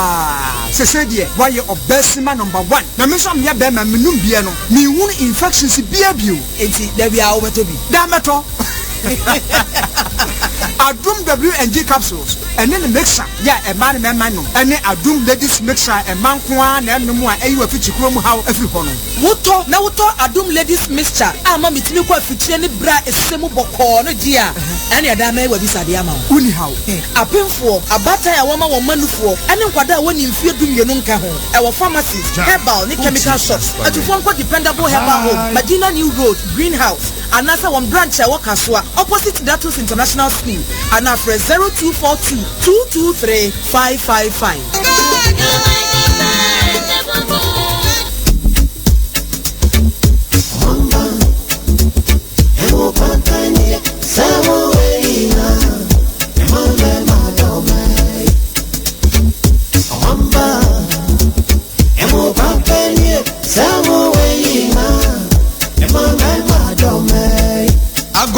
Omana de she yawo emu papa wo yema mu ha edeyi emu ibine omamba fragrant rice dadaba gold star red star and northern star omamba eye fresh na no so dedede emu nyina ubenya biato Ghana made stores and stores ahodum woni ani nkuta ho e wo telephone number 020-679-8723 Ghana made for the unborn generation.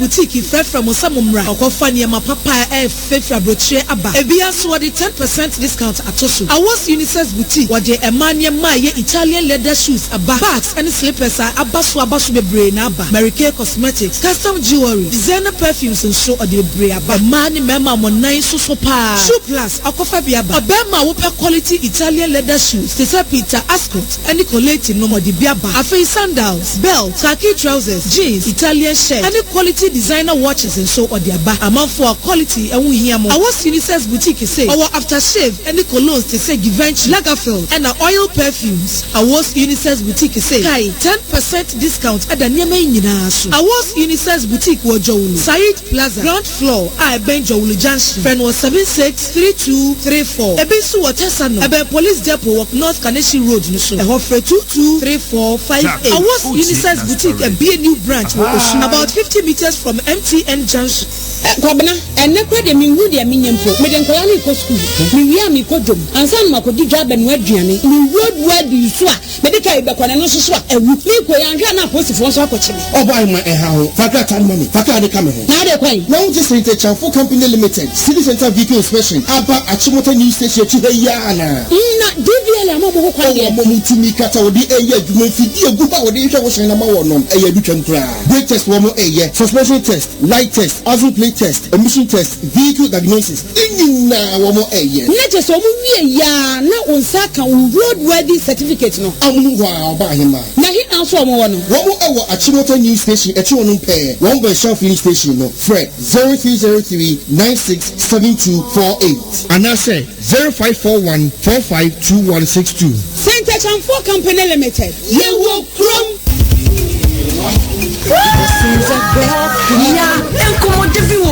Missy, my yazi fresh. Yazi, boss me. Young Crawford na release Yaz country toast fufu. Any wow, any ya be yazi. A new and improved cotton sheet them, free panty liner, and a disposable bag and so come. That's right, FNMA be bossy. Oh, Joe, crowd, Miriam Komodo, Aden. Ohimaka from Wuntamu Komoso. Yes, central towers of free Yahudo means. Bakudia Yama more heavy flow. I know you be line. And I'm here for normal. Yeah, just central towers of free in by not straight. And my baby intact while in feel. Ain't no escape from some people.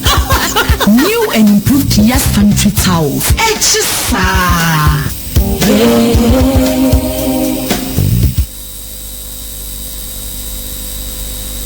OMAN FM. OMAN FM. OMAN FM. Emma Kwaba the Babbling Point, OMAN 107.1 FM, and a Wuti Ash FM, Ewo Kumase, Otianka, Ewo Asujaman FM, New Academy, and the affiliate stations be brave, Ewo Yashafana, where the Asadama Kingdom Beverages Limited, and Ejimwa Rehomo, Dom Papa Jensen Bitters, Nepasho Bitters there, Untimi, and Yanechiri. Na nyesa alcoholic beverages abasunti no mo so atiesim debi omo ye company omo eniku omo corporate image ni reputation ho papa Kingdom Beverages Limited omo ne first company garlic eye dro sonko ekoni pedua mu ye na nso Ghana for kwan be fa so be koni pedua mu ye wi anaye ho kankanka omo ana eye se Yemfa Enya capsule. That is over 20 years ago. 20 years ago. Until omo ye company omo dwen ehwenkan. Na alcoholic beverages aba. But omo do omo banon approach ni different. Okay, yemfa Dom Papa. Jensen bitters no. Na no Jensen said ye emani peduane memanti. Yemfa Jensen ena enye. Ena passion bitters no so. Yemfa garlic ena enye. Enti obi oye market leader de innovation no eda so wona adwem enti o ka se Dom Papa Jensen bitters ne passion bitters alcoholic beverage woni mfiedu nwotwe a onom de nanso so de wom de ewom a eye emani pedua no de kodwa so ba bia na obenya bi ensen enma hangover bia eye appetizer oba from na omo abro wenyansa a short of factory no be debi o produce man buso na woye dwuma papa obefre number 0244 805415 and 0244 803899 no man kasa di biabra open do akọ Kimberly Avenue ewo Okanshi Kimberly Avenue ewo Okanshi drug lane eho na omaso yekese obetimi akwa akotubi ewo eho anase obeko Donkin ewo Kwapema Kropon Circle Sport Okoforudia Bulamatari wosu Grand Agency Wokotubabi Police nemi ame bebre wakwa akojote don papa Jensen bites ne pashu bites so se ensa papa pano enie ye kanfo ede amount center foot and shoe odor eliminator and also the friendly spray when so a draw for the first of its kind we will be a ocean pabo shoe obe run and can wana a jumanti obe shampabo shoe free and a passa kokusianaju police for any other security agencies are motion pabo akasene and will be mpa or nine and ka and a proper ewo bo be visa bia o de who say proper now debi o de ya to was na hwe na anase no na na duro and abadro e organic e natural enti nya dura toxic na chemical bia debi organic and natural it is shoe nti no answer would be spray shoe mu and I say ona ho and I saw socks mu machine kan den kan de bi ma ho da me so owu a wo mpabo no wura ba bia de be go kra ayasem owuro kogu dem asem e bia ja ho hustle se single room chamber ho ya na ne mpabo nsusu so urogu abonti obi be fako na nkra ni e wawura gu ho na epun wo mo sa bomodin se ubenya santofu enshu odoliminator na egisen bia odibe treat na ama senti bia na se foot rot apropro na ho ayi ede afri ho na so ahoto atimi aba e wo dwaso ba bia ye ton e supermarket ni ade osanso pe distributors into pedodo to woni goods for less limited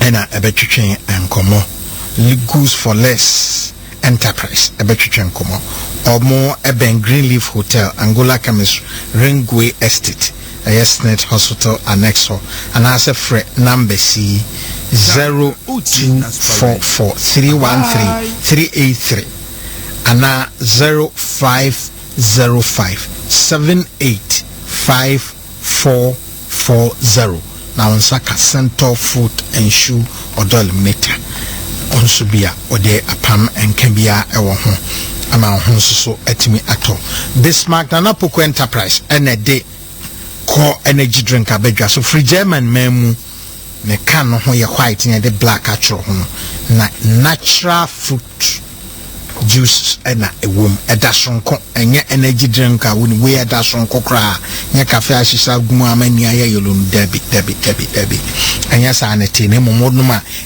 ekenya o de opeso ye nyina betimi aboa ama waye na obenya bi ewo dwaso ba bia supermarket ba bia ye ton drinks no obenya call energy drink mo pendodo a obefre this one na Poko Enterprise our number is 0200 5080 10 0200 5080 10 and 0242 687088 into also baby ato amanbo Ganiva battery asaba Ghana for afenache kanene battery wo ho a budusu kaso ye reliable anye bia 2 years ye be guarantee enti kohwehwe bi neto unim se no ho odin kane cars ne started den Bedford Abion name them the onim ni ade nyina no na de Ganiva battery enisiso and thanks to 37 Goyle filling station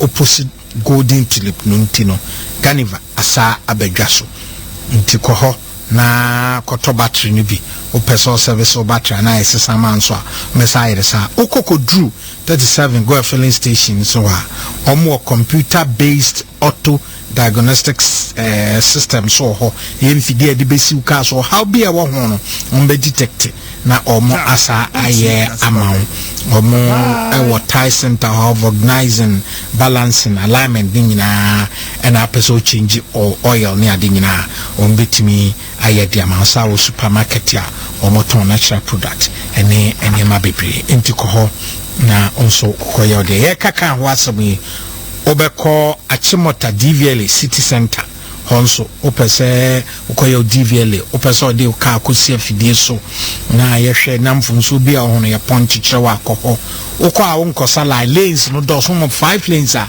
cars sisi so a ye check cars no and 10 Ibo Rich ene be kan fama so tio ya anase honam ya ba so aye dwuma bre na wabo tumsa honam eye wo ya Ibo Rich ene be kan for dia ma chocho industries no Indian partners and dia ba eye dua anonam unumu a ubenyemu aye sesia sanse chocho nuru no se de na de aka nyina ne te no sana Ibo Rich nso etie bodwuma ne be yiti paye ne na me ya bia ede afri ho ede amount yemfa seda ema na dom pharmacy ode na Napa garlic bitters amaye eno ne the purest form of garlic ya extract ya on sabetimi aka say wo high blood pressure cholesterol sro ene sa nyarega horo no nyina abomoden so nsabeka na Napa garlic bitters oduma e boost immune system no ma nyarega horo nyina jiw edi frimu garlic de ye pa yesa obema garlic akoni peduem ba pen no se de esi asone so krogen pa purest form na dia and Napa garlic bitters ene wodwa so a obetimi ato distributors we bring all kinds of drug lane tenated herba Kingswalk herba but fresh our number now so GB 0240 981 592 na onsa etumi akami dependable herba home and or the Adom Co capsule and in a mixer a day amount for piles constipation and gas general yam onsaka Adom Co 129 and the go no external application with the best so Adom Co plus no for bleeding piles and Adom ladies mixer no for menstrual pains the menstrual disorders no mum W and J capsule no Adom W and J capsule no and no year for infection white any day enti bomodin ko dwaso ne ko pipi Adom pia we capsule no so usisi ya oya and asasa bro and our dependable herba home in Rooney tiko greenhouse ewo New Road Medina ko Kaswa opposite Datus International School and a Royal Kemet Pharmacy wada brakani na kokoji dependable herba home in Ribi obefre 0242 505555 0242 505555 na okonyabi utie Bowling Point Oman 107.1 FM HFM ewo kumasi enenti no yankos na yamfansam no bro adama vi ohoye nyamiti yenje akabra okay na imso da so ewo ayem anya hwe na sabi bia ko yedia kwabra me hunu sem a mesi edi aka de nyame ase ena me hunu sem so a mesi edi ada adofo a won so eba ya omo ebeboai adwuma paso wakwatia enye ebre ena ekwa enka list no kamabu bia din batanyumre no bre no ko ensem no so doso ntuwe ne de mesre ni se obia wotie me no ba bie ana ofa kwan bi so boaye no me ne keka wodi tie e wonsema ye ka no no eyaseda na otwe sene no emse benya bre na kwabena madan roma mabobia di baako ni a party no aye ni a masori aye kwabena se kan me de misa baako na yedwuma ene me de nifa no be kan na me de miru ni mitinyi na sifom sanse MPP kuo no any 7-day Adventist ekue mienu pa no eyade ade ho dwona onkotokro enkasroda nyame hia obia na bre no mbem ti kwabra menko asem no eso straight away kwabra so hwa niema ekoso sabri pa no a bibia no edi adanse se aban no why desperate hubua kese pa na abono na so kenkan Peter Umedikan no no a o say Brunsam enim sare mre na yitia o tamfo Brunsam no nani abre kwabra so kenkan ono da enti aba we say no ayewura mama da no no empata bribria abono pa no kwabra beje di say abana ko so ko di be say 3 days e o takrade 4 days kra only 2 days pen o sanda na ni bae ba bi okoye bia fom nye ene hu bo abono wonu se nyame pa wo kina wo ko abrem oduru nkoko anu afa anabi ya me no kase afen wo di grader akosi afosu abrem krom edwedi aba fosu me no kase New month school almost see them more about commission so many see me no kase ye afosu fuochie abrem fuochie ene potemo fuina me chia pc OMAN you know self report they say maybe so so boni e wadi kurant wo be lusu so ba kama ukuna aware no tese wo bibi to ajabem ya ma stroke achi no tese amanyo 70 wo be pa konya opra yi abepa pio ho dabi abremfo omani ate o ti ase kwabra eniema de nti aban wide desperate no kwabra boni ye ni nkaso enipa kuma akoso power ban we some saba bio no echen na meme momu de mi nyai ka da sasa nkrofo yo mopamye no omu nya amerika tuo o ti ase na mre bia no ukoka no koka kufu ado asem enipa onu ya suspected murderer enu obi en suspected da one no the presence no ehu omu mi enu ya fatutu nsani edi kwabra kuma makum amanfo eni boni o madi ni sumase de tosu mi enu kro no omu abo enu asosi ni otini ekosi or the public accounts committee community de ekosi 28,000 2011 where vice president no and a wono oma and oyire holidays ke kamo kono $28,000 yebusa hana teta wonu si won mi na o mai no ya tro for say na ba won say your mama on take amfa enti sanya ma we say enipa bi omu wo ti say jebi dan kwa professor Miss mu de now the cronin so be ka ho enipa mu yimu de bebi akodro hwe wampa travel politics of the koye ho no me niema me bro ya na me pedie but to the extent some man the pressure say all step down was me step down because he come up penti na mo kofa cocaine ni na say akoton cocaine o so papa step down o so cocaine case no enya no kre ama vota for na ni abre bruta uchi na abo mo ni abre etina no wo mo anya o de say ni nua ni krom ni nua yo no ko school wo mo nyina Tamasco for and ono ko Tamasco yedina be she or the saying wapa ho governor ho OMAN FM abatra wonu kura so koye agric any political science so we just since a year 50s no you know omo ba nyina no Bank of Ghana governors nyina no at least okutan masters of finance where you know agric any political science now no Dr. Wampa pro no kuta finance kura no ankoya arukata na de ekobo ekotimo ekoko and we here ena or say is it controller and also so what the ball in yas akwehye ho baby akwabena koduro no baby o mine koduro no de toso bi akwabena mu suro kase atenie dwania hantan ni nyina ka ho bio to mu suro sa konya no wa mu ebejemu ene amanfo niema o mu asai no ewo mayi mu kwabena ni nyina ka ho bi enti yewra mama oda wona wo sanya sa bani we say ya mama ntumi ko no akwa jem but boni odie no any amanfo enano wono akwada suko no ma obi pan na atoko school hotel watima ko jina trasako $400 million or the quarter trasako 9 abrante suko deputy minister wo na the minister do no so onye den kwabra we ndem ekoso a na enam so my desperate e wo boni o madi Ghana hunti no kwabra enima be se 9 ena wo mo ejina so a wo mo di on say wo mo edi hro na nipa je di kan BNI and now bowa BNI for apie but mesra mon ka chenkodu wati mo masum ntumu kwam se BNI for no se under mama me say under mama no kwamna eniema wo ye no hu chejeje Rollins ya no military leader mama ye wicked I'm saying it they akofa BNI for ye we say ni ehro nipa yanchi we say yenye we say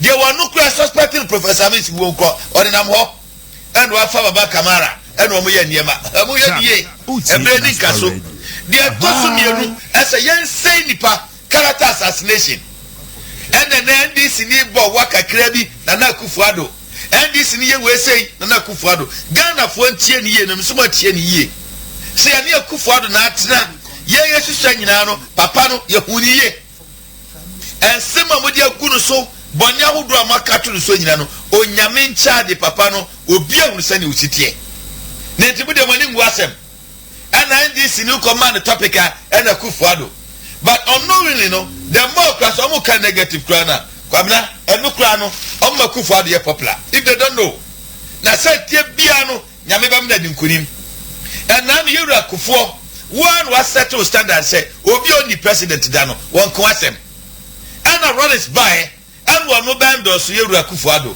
was so obi a oyɛ confident oyɛ courageous and I wanka was so oyɛ incorruptible Ori and another president, sitting president, or also Chassis, and was a Samotuma Sakwa, which is Yamama, or Manabo, Wakrofo. And a Panama, and Nandeba, Panama, some what did you say? Yera Mama, oh, so 50 Funania, Unusama. Panama, some no more can was a comedy, some country Rakufoso, Monfariadi. Yera Mama, the same report which they say, well, we are going to see $10 billion.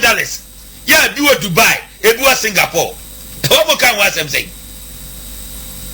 we kra da new rakofo and asem na mo kan any basis but when the society say President Mama we are going to see $10 billion and what they be was Singapore bank and they be so Dubai and no send this for be kan wasem say they are allergic to sound advice and then so Kofi Adam so ya be kan bi o tuai ADB Udika 1.2 million Ghana cedis. Ukojis cancel the Koye, Udikoyan, your surface.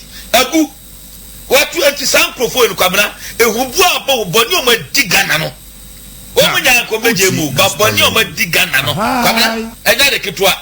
Oma di Boni Papa. Hit Kabana, and Yama air Kosuano, and Yadia at 10 year Papa. What you say?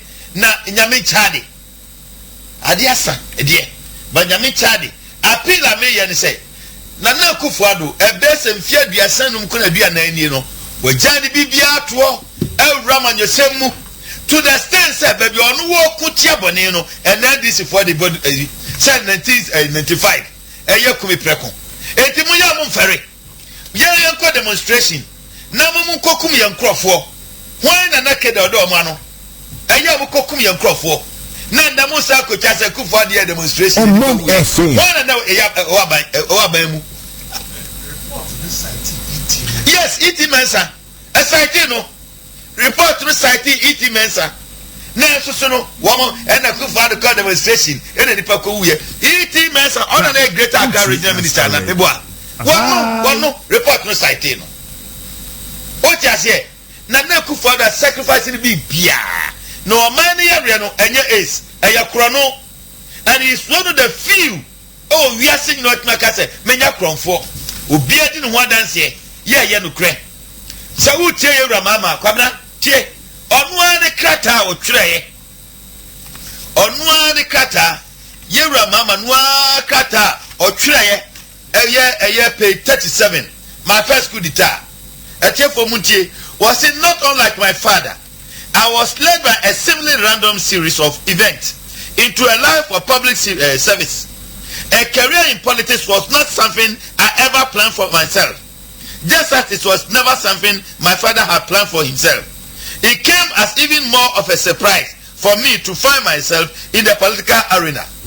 Obia kan woman no be kan sanye mo we say amanya samnya de onu wodaso dan say obewura mu bie eni tibra to no ya de abo no pusa na sani pa we say no wanya koboa no kwabra pese otimi di okoko a this all sua say de si batoye o pese otimi ye radio adwuma this all sua say de si kenkan na no sa fidie ro be sia chichim no ye ro mama no anu to ne ngumai wo twa ya na professor Miss Wuyo eni fiensia o twa secretary samanya samde na bon no na obi a wanya hoboa anu obi a ya hoboa ya de to nsani ani a hwa de mfatumi ni mfanya no adie ba ko bi onso yewura mama eni NDC for faso eni bribery eni ahimfo no mu asabe wo mu no anhwe yi a no o mu so akwaje amenne nyame asofo na da bia no I am being consistent here say asofo asem de meka be careful sansa bia me fra asofo fie but the empress kwabla me kan ema manfo party ase ni say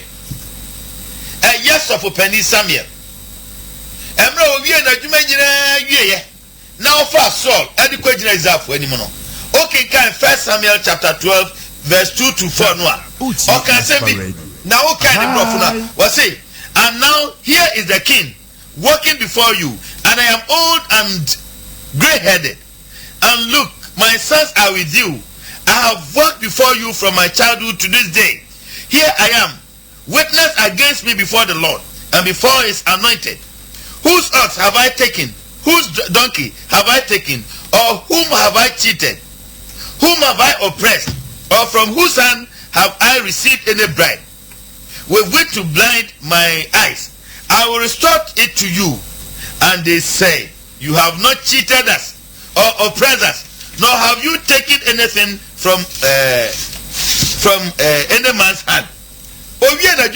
First Samuel chapter 12 verse 2 to 4 no. O from nyabusam say, Efrem mo frasa me no nante and then nipa obedi mu so ni nie me ma hwe no na ho onyame a ye nyina yesom no so na nim ne agina monni me ho adanse se won gyan na mafa wa po ekonko na mafa anasa wan makata mani agya dam di atia no no mu nyina ro aka wo mo no mu nya so ogi wo bia bibia kwabra wo sa kinkan 2 Corinthians chapter 11 verse 9 Apostle Paul also did the same thing.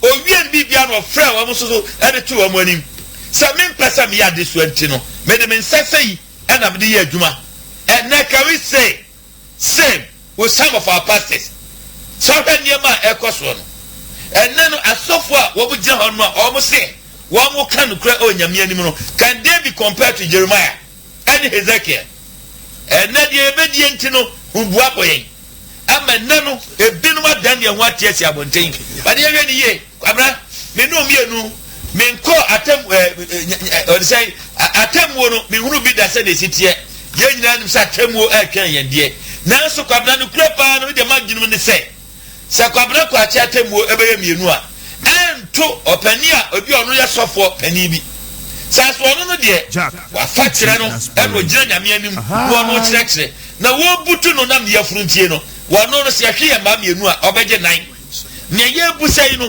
senia Samuel ebusa say Israel for no sampani fo yi a enne no wo mama do kura achia ena mo me fruntie no can they say that kwabna man pempenso a yakoduro no obi afa ne ho adwene o man pempenso a yakoduro no obi afa ne ho adwene sa wo kan 2004 eya ndi sifo ekogu tashi no omkoye or say omkoye rally and some rally skan ye and some yiti men sakan ye and some amabenyu ado kan ye and some obi atise ni la teva da po kan ye se wo a wonim ko kopet tuakon wo a wotime left sia se obesi left wo a wonim tuo to kopet tuo no and nemu no si enya sa tekrema ni bia kan ko begina sen and hu na mo di she nipam to the extent say na no common care me nkrofo etimi ko bru nipa kwa na we pija ni bi o na besu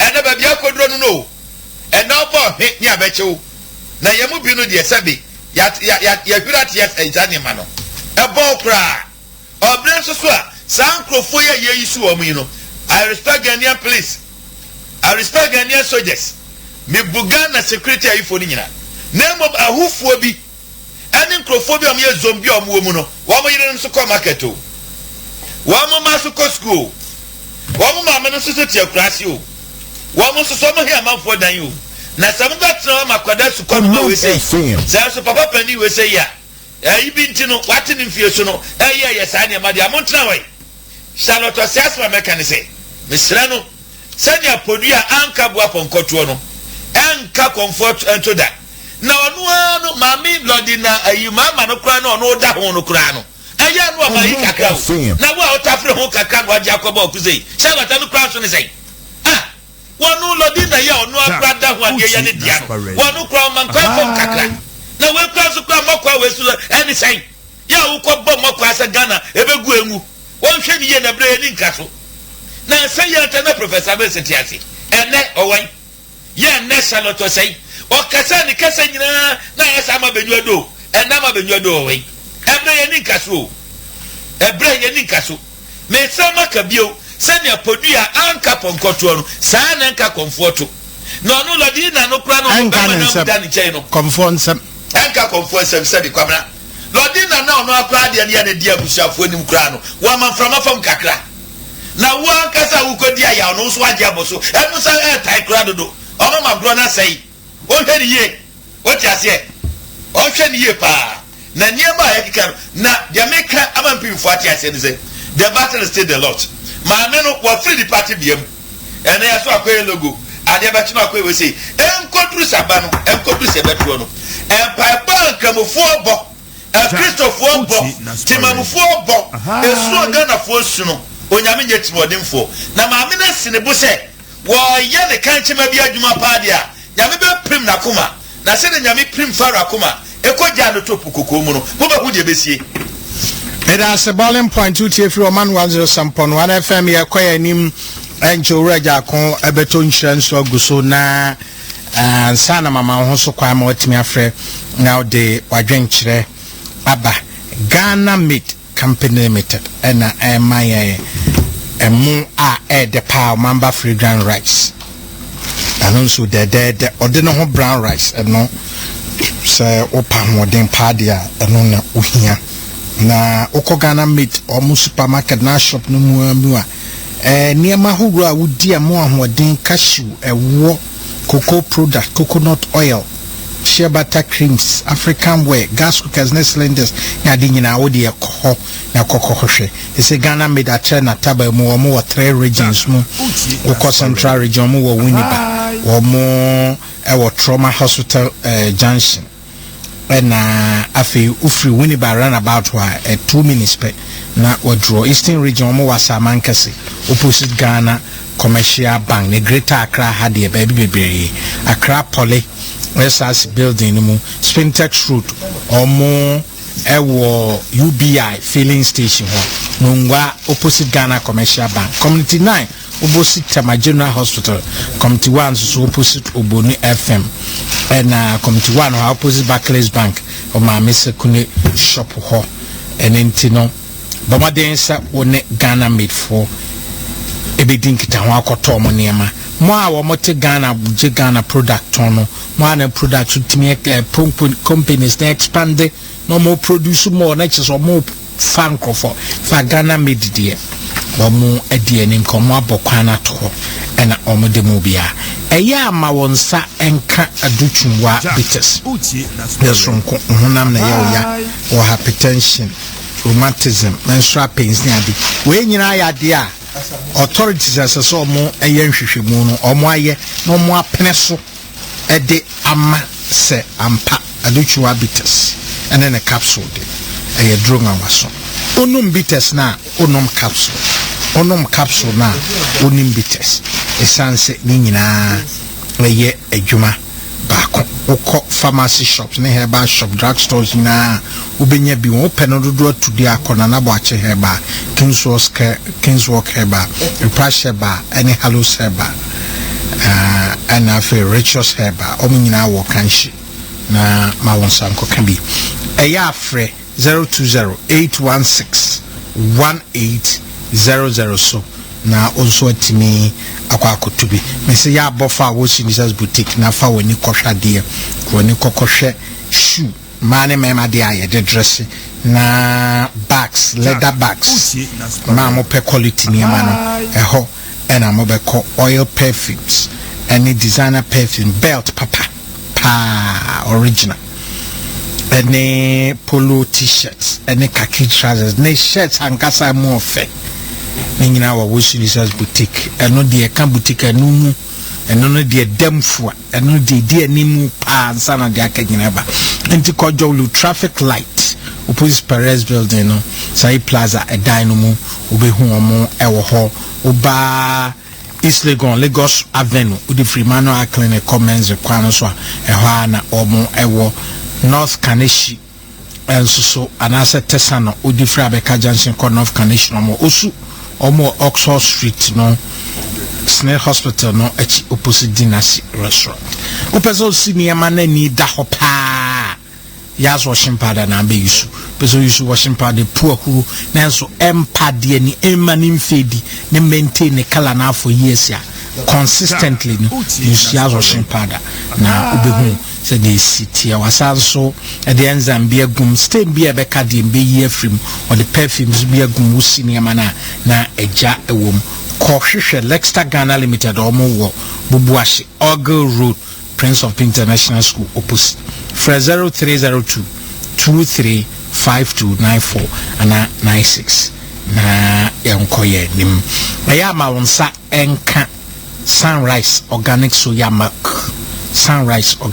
Milk na ode agubibia no so pekra betumi ano no ra na se uhia milk betumi use we instant they are fully organic low in saturated fat GMO free and 100% plant milk na ubehu se Vegetarian Society of UK omo agiatum to betumi ade agu koko ana cereal ana breakfast bia mu na ene pa kasa ena ewum rich in soya fiber ena onom so akoni peduama ebeboa opese unya bitwa fre 0264 112572 ana 027444 0180 Robo acha yakon ebesa abobibi apodi amaye ansana phone license over ansana no nyema mienu a mepese me bonito